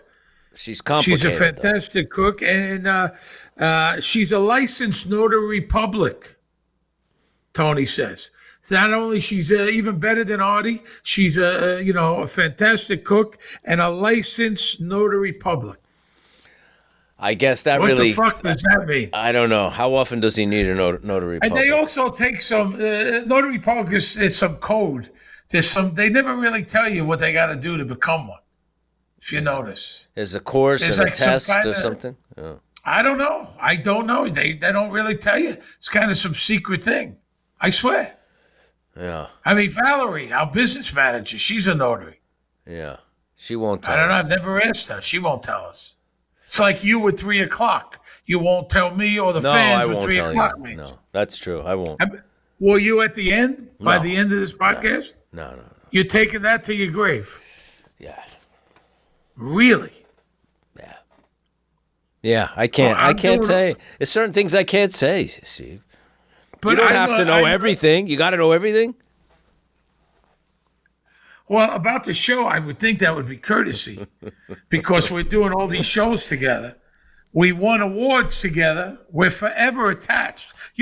Like it or not, doing this show and the book, which is coming out in November, by the way, we're forever attached. You know that? It's I like guess so. a baby mama. It's like a baby mama. Or Oh, God forbid. you have a kid. You have a kid with someone. You're forever attached to them, forever and ever. Yeah, well, And like it or not, I know you'd like to break away, but it's too fucking late for that, my friend. all right. Well, we'll see what happens. All right. Now we go to the Plaza. Now, the Plaza Hotel, we know we've had in the show before. Carmela and Meadow have that tradition that was inspired by the Eloise. books of Eloise K. Thompson, who lived at the Plaza, wrote those books. I love the movie North by Northwest Which the car scene, the dream sequence in the car, reminds me a little of the landscape of it. Yeah. North by Northwest, I think it opens pretty much. The first couple of scenes are in the Plaza Hotel. He gets kidnapped. Well, let's tell them what the Plaza Hotel is. If you don't know, it's a very famous hotel. Home Alone was filmed there. Oh, Donald lots of Trump movies. once owned it. A lot of movies. It's kind of lost its luster a little, I think. I could be wrong. It was built in 1907, but that was the second Plaza Hotel. The first one was built in the 1890. It's on the corner of 59th Street and Central Park South. Well, it's the same street. 59th is Central Park South, 5th Avenue. Up until the late 1800s, that stretch of 5th Avenue was undeveloped. And then they started building brownstones. So this was one of the first big buildings there. The first guest who signed in the guest register of the Plaza Hotel was Alfred Vanderbilt. He was the first guest. Some other famous guests, the Beatles, on their first trip to America, to New York, they stayed at the Plaza. That's where all the kids were All trying the to kids sneak were in. hanging out, very famous. Enrico Caruso stayed there very often. F. Scott Fitzgerald and Zelda Fitzgerald, they stayed there. And the book, Great Gatsby, some of that is set in the Plaza. Frank Lloyd Wright lived there while he was designing the Guggenheim Museum. Home Alone 2, you're right. Donald Trump owned it at the time and requested a cameo in exchange for permission to shoot. That was one of the stipulations. Funny Girl was filmed there. Plaza Suite, The Way We Were. Arthur, Scent of a Woman, Sleepless in Seattle. I spent my wedding night there with Victoria. My parents got us a room at the Plaza as a wedding gift. That's where we spent our first night as husband and wife in 1996. So it has a... And I think back you then, know, but in 96, wasn't it? I think it's lost its luster. They went through some ownership changes. I could be wrong. There's some well, it condos. closed for a while, and they turned part of it into condos. Part of it still is a hotel. At one point, there was, I think, 800 rooms, and now there's only 200. So they made a lot of them into big apartments. But it was a big thing, especially it was across from FAO Schwartz. The Christmas time, it decorated beautiful. I mean, Yeah. you know, the horse and buggies are there. They're still there. So it is a nice. It's scene very and nice iconic vibe. New York architecture. You Yes. see it, you think of New York right away. He walks in the lobby. Claire de Lune by Debussy is playing. Edie Falco wound up doing that play, Frankie and Johnny, in the Claire de Lune with Stanley Tucci years later. He sees Melfi walk in. Yeah. Now, this isn't part of the dream yet, right? No. You're sure, right? No. 'Cause Absolutely. it's weird that he sees Melfi walk in. It is weird, but it's not part of the dream. I mean, he still has a ways to go. He checks in as Mr. Petralia, which is our rigging grip. Key rigging grip throughout the whole series was our pal Louis Petralia. Good man. Good A man. great guy. There was a famous bowler too, Johnny Petraglia. Really? I From didn't know I that. think he's from Brooklyn. Yeah. That's Very cool. famous. I think Louis. I don't know if he's retired by now, but he was always a lot of fun and Great always guy. around and good guy. Hotel room. Tony's. He tips the bellman. You know, when you go to a hotel, you got to tip fucking everybody. You got to tip the valet. Then you got to tip the baggage handler. It's two different jobs now. The baggage handler takes a union baggage handler. He takes the bags out of your trunk, puts it on the curb. Then the bellman takes it from there. You got to So you tip gotta him throw- too. Sometimes you gotta- tip the person at the front desk for if you want a better A little room or upgrade, something, a yeah, little upgrade. that That works. helps. Yeah. That helps. I've done that. That helps a lot. You've got and, to throw a few little cash around, folks. Did you ever have sometimes when I'm on a movie or if it's in awards, they put you in these really fancy hotels, and some of these hotels, they give you a butler. And I never know what to ask the butler for. You know what I mean? It's like, well, I don't know. We used I to get- have it at Foxwoods all the time. I don't know what to ask the butler Well, you'd for. say, make me a peanut butter and jelly sandwich. Make me, you know what? I'm going out to the gym. When I come back, I'd like blah, blah, blah. And he makes it for you. He's there. You know what? My shirt's a little wrinkled. I got to go out tonight. Would you press it? He presses your shirt. Yeah. So That kind of you've shit. utilized the butler. You know how to use it. Of course. You call him up. You got to take care of him, too. Don't Of forget. course. You got to take care of him But- well. He's a Well, butler. you know, you said, listen, I'm coming back later. Have a bottle, be back at 10 o'clock. Could you have some hors d'oeuvres and a bottle of vodka, whatever it is? I mean, that's what he does. Hey, I got to get my shoe shine. Can you help me? You're going to an event tonight. Whatever you need, he's there for your needs. Yeah. I like a hooker. Ask him for a hooker. He'll see if he's got The butler, no, connection. they don't do that, Steve. What are You're you talking talking about the old days in Vegas. They don't do that anymore. Listen to me. I'm not saying everyone does it, but if I said, "Hey, Jeeves," because most butlers' names are Jeeves. Hello, Jeeves. Steve Sharippa here. Looking for a little company tonight. Anybody you could recommend? I'll get back to you right away, Mr. Sharippa. And then we go from there. Hey, make the introduction. He's not a pimp. He's not going to take the money, but he might say, I have Candy. She's available at 8 o'clock, or Cookie, or whatever. Brandy. Is that a code name? Candy and Cookie? No? Brandy, candy, cookie, they're all things you consume. So, they may help you with that in a hotel. They have butlers in a lot of casinos, and Now, they don't help They you may get help. dressed and stuff like that, do they? That's a valet. That's a personal valet. I guess if you were fucked up or something, I need help putting my shirt on, my pants on, my jacket on. I guess they would help you. I need a button sewed on my shirt. They go sew the button for you. All right. That kind of stuff. That's I think a friend of ours. We were in Atlantic City, and he was on the couch having a drink with a girl, and the butler just walked in. Oh, without And he knocking? without knocking. And he went That's a off on no-no. him. Yeah, he went off on him. Yeah, no good. But then you got to be careful. You yell at the butler, and he'll wipe your ass with a piece of bread or something next time you order a sandwich. He wipes his ass. You mean with a wipe piece the of bread with his ass, not wipe your ass with his ass. I get what you were trying to say, but You know what I'm saying? You can't fuck around with butlers and waiters and room service waiters. Do you know room service waiters? You yell at them or whatever the fuck you do. It's a long way up from the kitchen up to your room. and nobody's watching. They're alone in the elevator with your food. Correct. Yeah. Oh, yeah. They may make love to it. No. Yeah, absolutely. They make love to your absolutely. lobster bisque. You wouldn't like that, would you? No, I'm dead serious. And you better tip them well, because that's what's going to happen. I'm telling you. Don't start sending shit back, making demands, because they're going to have the last fucking laugh. All right. Well, then we see Tony Sopranos in the shower. Then he's laying on the bed. He seems very bored and lonely. Yeah. Well, He is, calls I guess. Charmaine and hangs up on her. He doesn't. Calls Charmaine from the hotel phone. I guess it's before caller ID. Now he gets the phone call from Sylvia. Has been trying to reach you. Angelo got it last night. Probably Phil. So he's trying to get a hold of Tony B.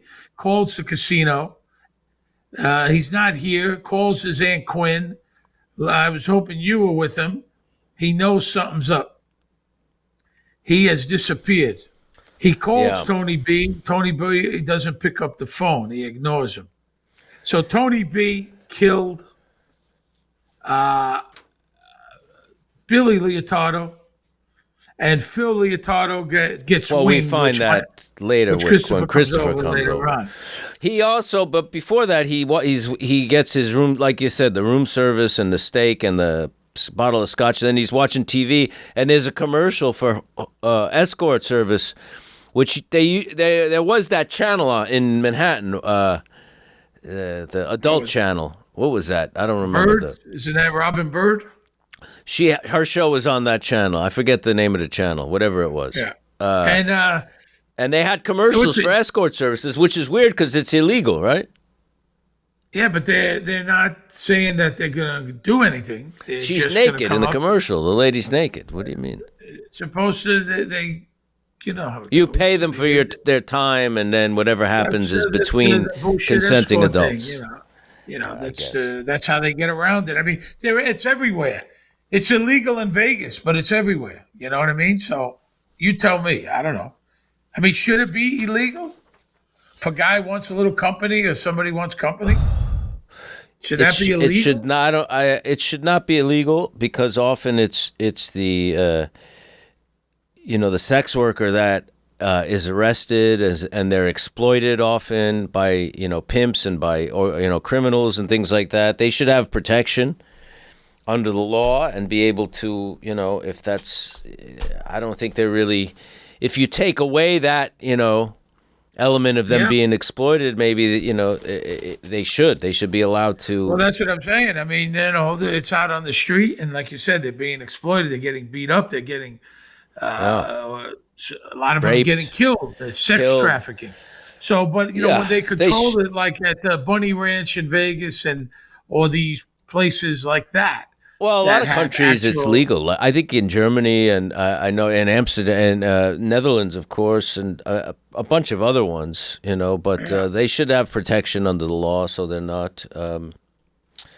But so they did have. I remember when they had that channel, there were those commercials on very often, late at night. Jade, I think it's Jade Escorts. Jade East Escorts. He calls and orders one.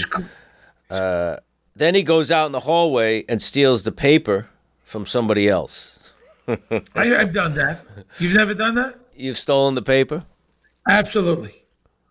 I think I've done that, yeah. I'm in a hotel room.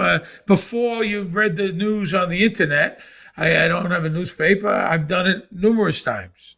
Do you put your shoes out and get shoe shines? I've done it, but I think it's a little shaky. You're taking a shot there. Someone's going to steal your shoes. Somebody could steal your shoes. Well, at a place like the Plaza. But what? Because you're paying $1,000 a night for a room, you won't steal shoes? Why not? They may. They might have cameras in the hallways now, though. I don't know if that's legal. What's the best hotel you've ever stayed at in the world? Ritz-Carlton. Which down one? Here in Laguna. Yeah. Down here in Laguna. Fantastic. I've stayed there for years and years. Pelican Hill. Incredible experience. Just beautiful. I've stayed the Peninsula, of course. Beverly Hills Peninsula is a great hotel, yeah. It's a great hotel. I mean, and then just the casino stuff, in Vegas, Bellagio, and, the Wind. I like the Encore. Those are Highline hotels, but they're not probably in Europe where you've stayed. The Plaza Athénée in Paris was one of the nicest I've ever stayed at. In Rome, the Locarno's are great. Claridge's in England, that was another amazing one. And in Venice, I went to the Venice Film Festival, and with Shark Tale, that animated movie, Jeffrey Katzenberg took some of the actors there and we stayed at Cipriani, which is on an island off of Venice, and nice. you have boats that take you to the main part, where the festival is. Yeah, that was really nice. That sounds nice. No, I haven't stayed in. I've stayed in good hotels, but not. I haven't traveled. Where the hell did I go? Well, Australia, we stayed in some nice hotels over there. Some beautiful hotels in Australia. I stayed in a nice hotel in Dublin, which I can't remember.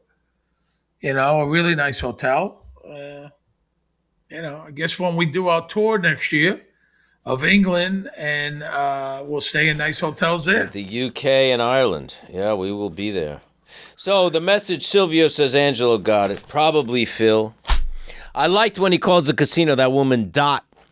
This answers the phone. She's working behind the bar at the casino. That was Elaine Hyman, who died last year. She was in Dark Shadows. You remember Dark Shadows, that TV show? Yeah. She also was in this show called East Side, West Side, which only did one season, 1963. George C. Scott was the star. He played a social worker. It was set in New York, shot in New York, and it was about, inner city issues, child abuse, drug addiction, crime.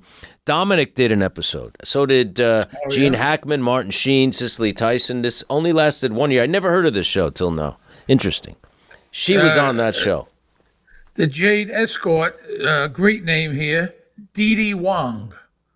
That's played by Dee Dee Wong. She's Good the name. escort. Now, here's what's weird, right? When does the dream start? And what happens to the escort? The dream starts. Okay, the escort, he did what he did with the escort. She Did left. he, or is she the dream? No, she's real. I don't know. No, I don't think so. She's real. He's watching talking on her. the She's phone. bending over, She getting wants a drink. Yeah. That's right. She wants a drink. And the next thing you know, he's asleep. And she's saying, she's And it's saying, her voice. Yeah. It's her voice, and he's sleeping. I think she came, they did what they had to do. She He goes left. to sleep. He falls asleep, wakes up. And he says, I He's got a bad hearing- feeling about this. He's got the voice, and it's he turns over, and it is Carmine Lupatazzi.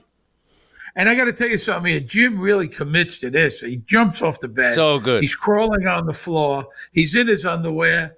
You know, you don't give a shit. He's They got were a laughing Guinea their ass t-shirt off on. when they shot it. Him and Tony Lip in bed together. They just thought it was hysterical that the two of them were. Well, it was hysterical. And he's saying, I miss my Violet, right? And it's Now that's David Chase's. connected to Carmela. He's lonely, misses his wife, right? I think the hair was connected to Valentina somehow. You tell him you ain't seen me. The phone rings. It's David Chase on the phone. Yeah. We need you to do something. We need our you to friend. do something. He's Now- got to go. I know. I have a feeling. I have my own idea of who he's talking about. Do you? I'm not sure. No. I think it's Tony B. We need you. He's realizing on an unconscious level through this dream that he's got to kill Tony B, which he does later on in the series. You may very well be right. Which is, Tony B- if you think is a horrible thing for him to have to do or conceive of based on their relationship. They're cousins. They grew up together. He's got the guilt over the fact that he went to but prison. there's been nothing but trouble since Tony B's gotten out. Nothing but trouble. Pain in the another fucking fly in the ointment that Tony Soprano doesn't need. This fucking guy, Yeah. already. No, and the absolutely. biggest problem is he took a paid hit job to kill a boss from New York. I mean, not a boss, but to kill this Joey Peeps and start a fucking war where the New York family could come and wipe out all of the Sopranos. Literally Absolutely. wipe them out. It's still a hard thing for him to have to, because look, here's the other thing. He could let somebody else do it. He's the boss. He can get anybody to do it in the family or outside the family. He could hire somebody. He knows on some unconscious level he's got to be the one to do it, even though he doesn't know that he tried to kill. That he tried to kill Phil and killed Billy. He doesn't know that yet, but he knows that something's. So I think that's what that's about. Then all of a sudden he's in Melfi's office. He saw Melfi a few hours Great before. scene. This is a great scene. And a lot of the thing is, a lot of the dead people from the show, Gloria is in Melfi's chair. There's the guilt over Gloria. That whole thing when he was exploring whether he was a toxic person or not. And did he drive Gloria to suicide? What did you see in me? And it's weird because he's not surprised it's Gloria too. When in a dream. Yeah. He's just going start- with it. Doing the honeymooners lines to the moon, but it's, about violence. And he was. One of these days, Alice. One of these days. And he did it. He kissed her. He was very violent towards her. And he does a spit take, which is very funny. Very funny. He said something about the kids. She says, "I don't have any children. I died too young." And he said, "My cousin does a mean Gleason." Tony B, yeah. Then we're in the car, and this is very much like there's that other episode when he's in the car. Remember when I think it was with Carmela was in the car as well as Ralphie. That was another episode earlier on in the season. I forget which one it was. But it's very similar, but now his father's driving. Played by Joe Saravo. He plays Johnny Soprano, who we lost this year, unfortunately.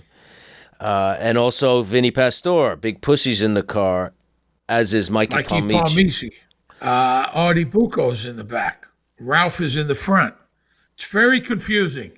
I would think the audience was very confused because I was. I don't know what was going on. I enjoyed it. I just didn't understand it.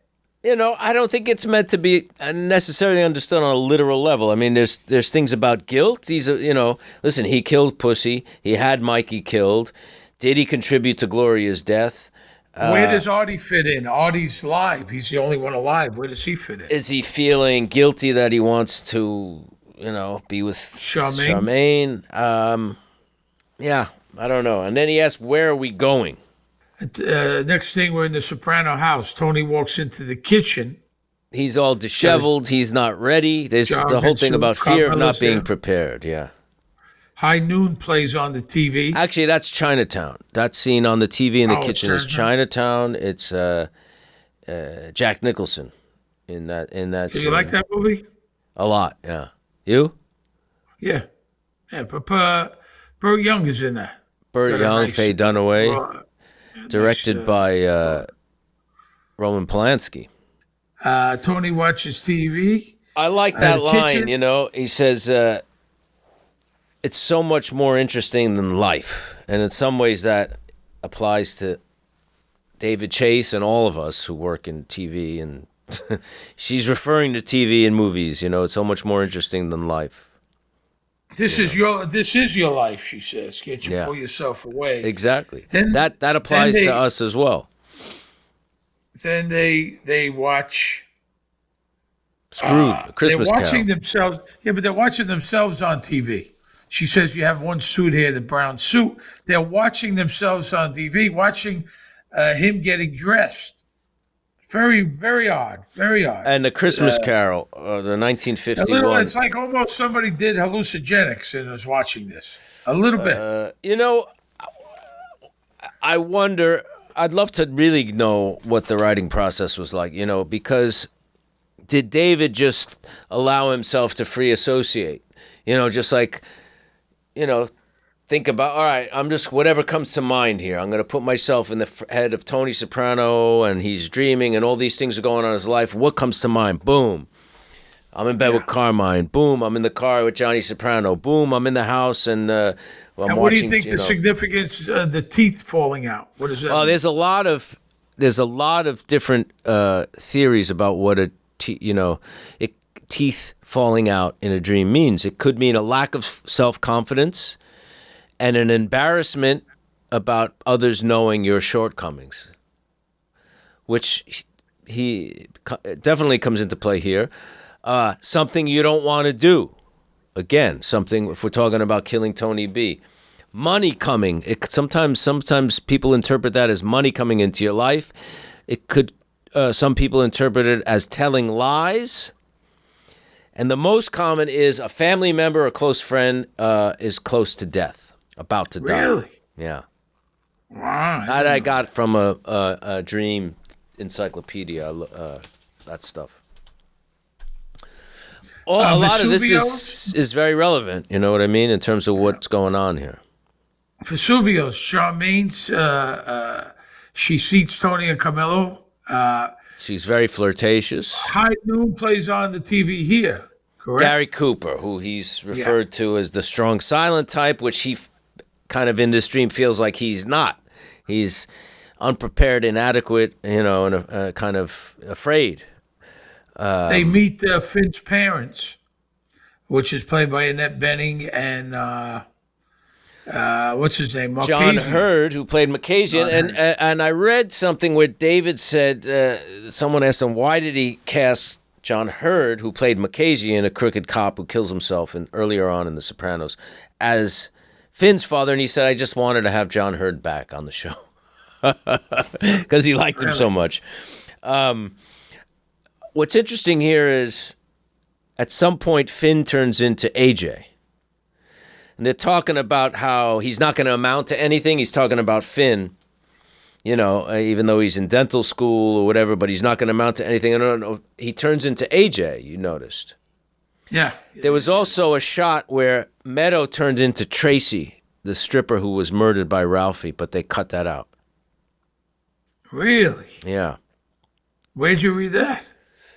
I read that or heard that from somebody. Wow. The other thing is, That's good shit. remember Isabella, the episode Isabella with the Italian woman who he hallucinates. She was a dental student.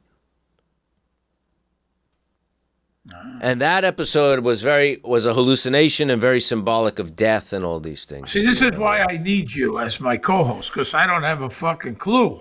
So we're making these connections here. You're dissecting this. He starts singing 3 Times a Lady, which And it goes on and on. That's what I really like about it. It goes on when he goes into that second or third verse when you think he's done. It goes on. The fact that it goes on that long makes it brilliant. If he just did a little bit of it, I don't think it would have been as good. But it's listen, this whole episode is really ballsy. I mean, I've never seen anything like this on TV. I mean, it's just to do it this long and this bizarre and this elaborate, really taking risks and just him singing.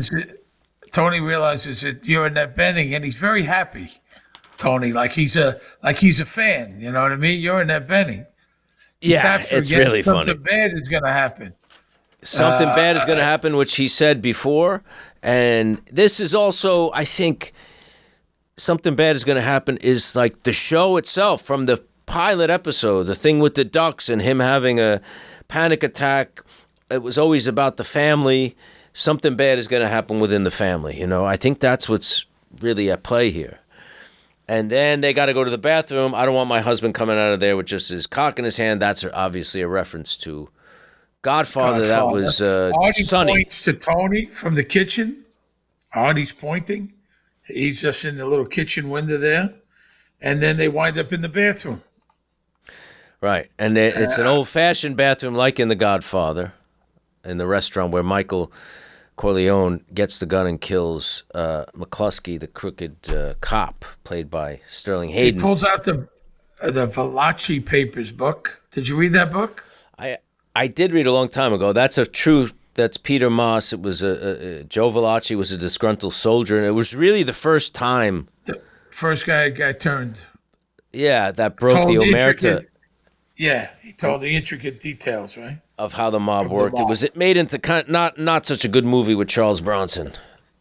The piece wasn't behind the toilet. Well, this is real life. Vin Marquisian said, no, it's not. The bathroom attendant, which is, I never knew there was a bathroom attendant in Vesuvio, probably not, but he's watching their feet on a TV in the bathroom. Oh, really? You know, those bathroom attendants, they make good money. And I worked with one for many years. He was, at the time I was in my 20s, he was in his 50s. And he knew everybody's habits. And he would come out and tell, you know. He would say, this guy's in there snorting coke, and this guy's doing this, and so-and-so's got bad gas. I mean, it was ridiculous. And they deserve to make a lot of money. That's not an easy gig. But, you know, he would eat his lunch in there because he couldn't leave all his table of shit. So if somebody couldn't cover for him, he would be eating fucking hamburgers in the bathroom. Tough gig. That's a tough gig. And then you got the cheap ones. You know what they do? They buy a bottle of like Listerine, and then they make 2 bottles out of it. So it's weak Listerine. You ever notice that? Yeah, I know. I never noticed that. That's the crooked ones. You know. They're not around much anymore. They're not. No. You know? No. They're not around much anymore. You know, you don't see them around. But then you feel obligated. Oh, yeah. But, you know, like at the Palm, the Palm restaurant, the steakhouse, you know, in Midtown, which I love. You know, every time you go to the bathroom, it costs you fucking a deuce. Every time I take a leak or something, I got to pay $2. And you got to leave a tip besides the deuce. No, but you know what I'm saying? You got to leave $2 every time I go in. Yeah, it's, well, you know, they're there. You got to do something. They give you the paper towel. You get the paper towel. Then there's the lazy ones. Get the lazy ones. They just point. They just point to it. Now often they have gum or mints or cologne. Cologne. No, you got to pay for that though, right? No, that's included in the tip. Well, it's assumed you're going to pay. Take a couple of sprays. Oh yeah, you can't just do it. I'm sure people try. Yeah. The mints, you know. Then we're on the street. They filmed that in Brooklyn, Steve? You were there. They filmed it in Bushwick. In Bushwick. It was filmed in Bushwick. I was there. I have a picture, which I'll show, of lederhosen. Yeah, a crazy lederhosen. I went to a costume shop. Cost a couple $1,000. They didn't want to use it, and I ran down the block, over and over with the whole gang. It was like the Frankenstein mob. I think it's literally a Frankenstein mob. I was mentioning Tony feels like there's a reference in that, what's that episode with Shlomo and the hotels, and they refer to him as a monster, a golem. A golem was like a Frankenstein. I think maybe the book Frankenstein was kind of inspired by it's an old Jewish folk tale about him. They make a man out of clay, like a Frankenstein. So it's about his perception of himself as this evil monster. Is he toxic person? That's at least what I got. And then we see Mark McGann, who was our first AD, has the first line in that sequence. They gave him a line. He's been around Sex in the City for many years.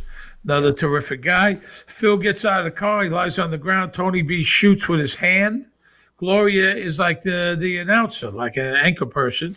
It's almost like one of those Jerry Springer shows too, where the audience chimes in and makes comments and stuff like that. Phil says, what do I got to count to before I can get up? She says, Annette Bening. Tony runs down the street. The crowd's chasing after him. Tony runs in the building. Artie says, hey, come over here. Then he's in the car with Artie. I saw Melvoin was in the crowd. Yeah, I saw Melvoin. And also she says there's something Bugsy about him, referring to Tony. She was in the movie Bugsy, and she was married with the star of the movie, Warren Beatty. It also looks like Lee Harvey Oswald with the rifle out the window and the T-shirt when he's running by. I think that's a reference to In Camelot and the Kennedy shit. Tony runs in the building with Artie. He's in the car. Next thing, Tony's having sex with Charmaine. Artie's watching. There's the noise of a horse, the clip-clopping, which is probably there's lots of horse-drawn carriages in front of the Plaza Hotel. So he's probably hearing those at night, and it's getting into his unconscious. He says she likes it when you rub her muzzle. Yeah. It's very funny. Referring to the horse. They must have been laughing their ass off doing that scene. Yeah, he's having sex with Charmaine, and Artie's right there watching. I would think so. Tony sits on Pio Mai in the Soprano house. And he says, I want to come home. And she says, well, you can't have your horse in here, but it almost sounds like you can't have your whores in here. Whores. Right. And she said, with all the shit and pissing everywhere, she said, did you take care of that? Tony shows Carmela the gun. Now he walks down the hallway of his high school and looks at the trophy case. He walks into Coach Molinaro's office holding a gun.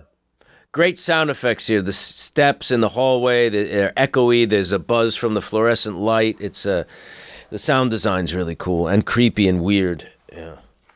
Coach Molinaro, plays by Charlie Scalise, is very good in this. He's really good. He's really good. Yeah. And I guess he represents this authority father figure. I think it's related to Johnny Soprano or even Livia in some ways, a parental figure, calling him a dumbass. He's like, I'm not some kid anymore. He says, Artie Bucco was the worst of the bunch. Yeah. He's straightened out. And Tony tells him, well, Artie owns a successful restaurant now. He also tells him, you should show some respect. I'm not a kid anymore. He says, when you're in therapy, do you blame all your problems on your father? And he goes, no, mostly my mother. I told you, most likely you take the easy way out. Tony says, it hasn't been easy. I told you many times, Anthony, you were special, and now look at the stress you live with. Tony's trying to shoot him. The guns are falling out. I guess they're melting like chocolate, right? I see you on TV, the 5 o'clock news. Yeah, 5 o'clock news. I'm a leader. He starts saying Tony that he's a says, leader. I have a house, $1.2 million. I've got a wife and kids. The coach says, do you have a wife? Good scene. Then he says, you and I know your little secret. You know, look at all the stress The gun breaks. The bullets are like, wax. You're not prepared. You'll never shut me up. So this feeling of just inadequacy. Good scene. Then Coach was the good. sirens outside wake him up, and that's the end of the dream, right? That's the end of the dream. He's awake. Woman calls. Sorry to disturb you, Mr. Petraglia, but there's a Mr. Montevani. Montevani. Mr. Montevani. Did she get the name wrong, or did you use that name? He probably said it's Mr. Montevani just as a fake name, sure. He says it's urgent. Send them up. Tony B took out Billy Leotardo. Wait a minute. You mean Philly? Billy. Phil got winged. He's in the hospital. So the dream kind of came true in a way, right? He dreamed about Phil getting shot. Phil did get shot. He was winged. Billy's dead. And now he knows. Tony B's fucked. Tony B's fucked the poor guy. He's fucked. And he says, what do you mean he's fucked? We're all fucked. Basically, he says, Tony B went ape. Philly was holding his brother in his arms. I really love this scene with Tony and Chris. I don't know. It's a simple scene. It's not a big one, but I really liked acting it for some reason. There's something about the mood. They really got the mood of it late at night in this episode. You really kind of can sense it and feel it. And it just felt like it. I like the intimacy with him and Christopher and Tony. It was really fun to play this. Christopher compliments the suite. This is a really nice suite. And then he asks him if he's going to finish. What's that Italian chocolate? Toblerone. Yeah. He says you're going to finish that, which is a reference to, I guess, always eating the sweets, right? Because he's Always a eating the reformed sweets, yeah. heroin addict. And then Tony looks out the window, which before it was daytime, it was Central Park. It was beautiful. Now it's dark and foreboding and lonely and scary. Now he's got to do, I think, what he was dealing with in the dream, which is kill Tony B, or have him killed. He doesn't know. I don't know if he knows that he's the one who's going to do it yet, but he knows he's got to go. He knows it's going to be a problem. I got to cancel the fishing trip. He calls Carmela. Tell AJ I had one. My coach. Tell AJ I had to cancel a fishing trip. I had one of my Coach Molinello dreams where you were unprepared as usual. Not the first time Tony's had this dream. She's very kind to him, sympathetic here too. It seems like this is the beginning of them getting back together. That's what I read it as. Yeah. You were in my dream too. Anyway, is Artie all right? Because in the dream, he was the only alive guy in this car full of dead guys. Is that Esther Haas next door barking? She says they were at Vesuvio. She was there with Ro and Gab. She said the veal was dry, which I think also refers to The Godfather again. That scene.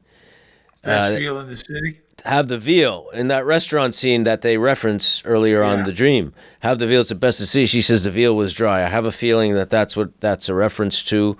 She also says... They talk nice. She asks if he's all right. Yeah, and he says, is it light where you are yet? Which is a beautiful line. Is it light where you are yet? It could mean a lot of things, you know what I mean? It could be about death. It could be about, something, more, positive change coming, I think this is the beginning, she's loosening up, and Tony Soprano does tell Christopher he was acting fucking strange. He's known all along.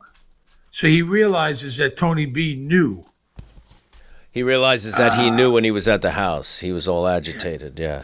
Then it ends with Three Times a Lady, not sung by John Hurd, but sung by Lionel Richie and the Commodores, performed by the Commodores, which is, Commodores had some good songs. Yeah, but that's not one of my favorites. It's such a overplayed. I used to work at a wedding hall in the 80s. I think that's what it is. And they played that. I heard that song, 3 times a week. As the first dance? Yeah, that forever. But it is a good for what it is. Dance? It's a good song. You know what else? They have that song "Just to Be Close to You, Girl," which is an incredible song. And "Lady," the Commodores are great. "Lady's" a good song. "Lady" sounds like 3 times a lady. It's very simple. Great melody though. The solo stuff I wasn't so into, but the Commodores had some good tunes, I must say. Do you have a wedding song? You and your wife? Yeah. The Fugees, Killing Me Softly. Oh, that's great. Yeah. I like the original Roberta Flack. I like that great. too. The Fugees was our song. Is our song. That was our wedding That's song and great. is our song today. What about you? I do. Donny Hathaway, You Were Made for Me. That's a good song. I like That's a Donny good song. Hathaway. I've been a fan since I'm young, very young. It's a I shame. like Him and Roberta the, Flack I like the Fugees work a lot together. too. I like Lauryn Hill. Yeah, but unfortunately, there's got to be some problems there because she doesn't perform as much as she used to. I wish you would. She was She's terrific. Yeah. I sat with Wyclef Jean at a charity event. Oh, really? He was at Years the Jazz ago. Foundation last year. Yeah. Yeah, I sat with him at a charity event. Very nice guy. Him and his wife or girl at the time. Joe Scarp won a guitar that he at that event at the Jazz Foundation benefit. Joe Scarp won the auction of a guitar signed by Wyclef, and he gave it to my son, Joe. Oh, that's beautiful. Joe's one of the most generous guys on the planet. Yes, sir. Our good friend Joe Scarp. Okay, So now, do you Now- feel a little bit more? I feel better talking to you. I'm confused. I'm not saying I didn't like it. Very confusing to me. You certainly, seriously, you straightened out a lot of things, and maybe it does not to be taken literal. Maybe it is what it is. It is. I think it is what it is. David and Matt Weiner have giant balls for Giant putting that out balls. there. You know what? I said I'm thinking of hedging on this, hosting your video, Steve Motherfucks the World. If we could do a dream sequence, maybe I would agree to it. How would that work? I think it could be very interesting. Okay, well, think about it and get back to me. I might. I know the fans are I'm going to going be to pitch disappointed. you a dream sequence. I'm going to come up with a scenario and you see. right. All right. Maybe Okay. you wake up in bed next to Pat Cooper. No. I wouldn't be in the same room as that man. No, I wouldn't be in the same room as him. but it's a dream. Anything could happen. Nope. I'm sorry. That's not going to work for me. Now it's time. I think my obituary threw you off a bit. Do you know the obituaries for famous people are already written? Do you know that? Yeah, that's why there's been instances where There were- the guy didn't die yet, and the obituary came out. Yeah, there's probably Well, one. There's one for you already written. At the New York I have Times. one. Well, that's what I have. That one request. Lisa, our publicist, is going to have to get my obituary into the New York Times. That's my only request. You really care about that. You'll be dead, and you that would it matter? Yeah, I want it in the New York Times. I think I've earned it. I've deserved the New York Times, don't you? You've definitely earned it. That's it. I Once don't want I'm to be gone, so I don't give a shit what You don't happens. give a fuck. As long as my family's okay, but I don't, as far as stuff like that. Now it's time for the Talking Sopranos Ask Me Anything segment. The winner of our AMA Best Question is Sean. Sean is from West Midlands, UK. And we're sending Sean a pair of Bose headphones. Now, Sean asks, hey guys, loving the podcast. I've always wondered why there was never a Sopranos movie. I feel like a 2 to 3 hour Sopranos movie would have been amazing. Was there ever a time when this was discussed? Okay. Sean, a couple things here. There is a Soprano movie, but it is a prequel to The Sopranos coming out this fall. I think in September. Yeah, it's called The Many Saints of Newark. It's written by David Chase. Directed by Alan Taylor. Written by David Chase and Lawrence Connor, who also worked on The Sopranos. And directed by Alan Taylor. Who was one of our directors. Michael Gandolfini, Jim's son, plays a young Tony Soprano. Alessandro Nivola is the star of the movie. He Nivola. plays Dicky Moltisanti, who's Christopher's father. There's the great Vera Farmiga, plays Livia Soprano. Corey Ray Liotta. Stoll. Ray Liotta plays Christopher's grandfather. Hollywood Dick Moltisanti. Corey Stoll plays Uncle Junior. It is coming out in September. It covers the years between like 68 and 73, I believe. And it takes place, what, during the Newark riots, right? The 1968 part does. And hopefully we will do an episode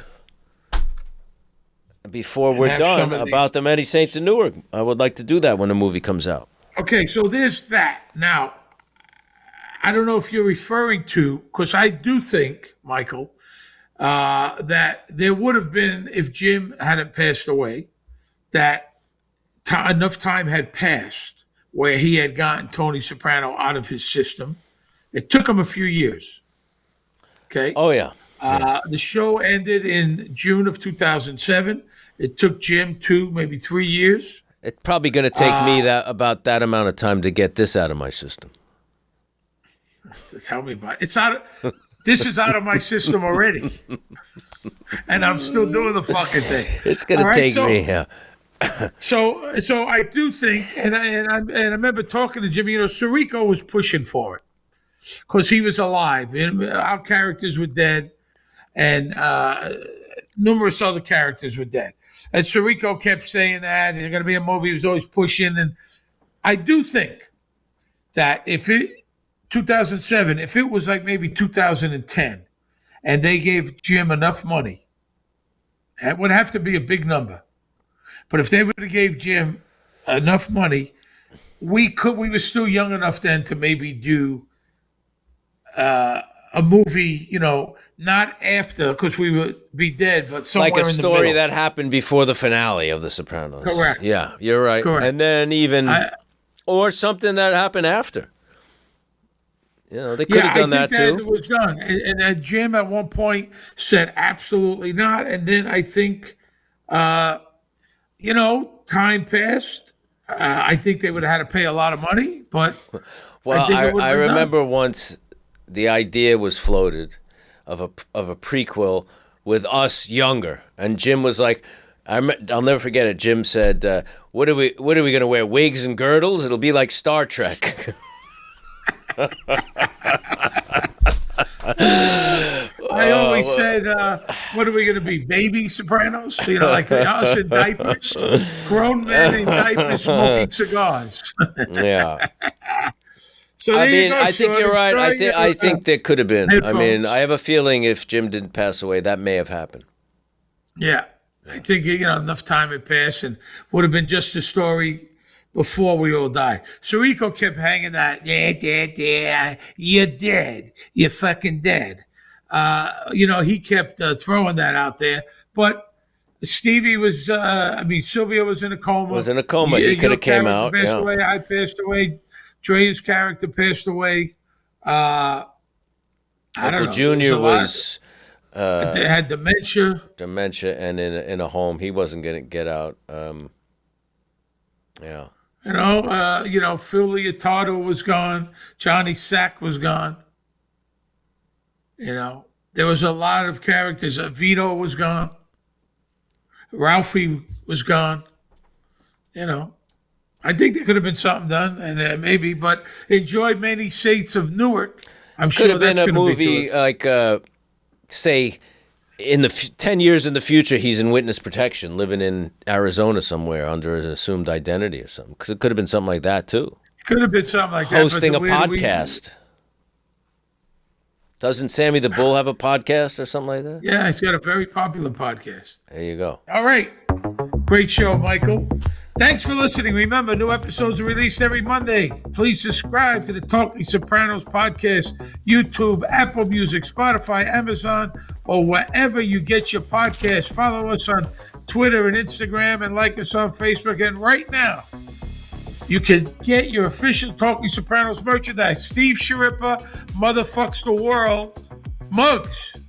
You want this. This is a collector's item. There's not going to be selling those forever. Go to TalkingSopranos.com or through our YouTube channel. Our executive producers, Jeff Sussman, producers Andy Verderam. Our music was composed and performed by Elijah Amerton. You can hear more of Elijah's music and the band Zopa, which Elijah and I play in together, by clicking the links on our website, TalkingSopranos.com. You can get the vinyl 12-inch album through our website. And our production crew includes Ty Verder. I'm Sierra Sharippa. We record Talking Sopranos at NYC Podcasting, which is New York's premier podcasting studio. Talking Sopranos is a Pod Jams production. All right, very informative episode. I enjoyed this. Yeah, that was fun. I'll talk All to you. right. See you later. See you next week.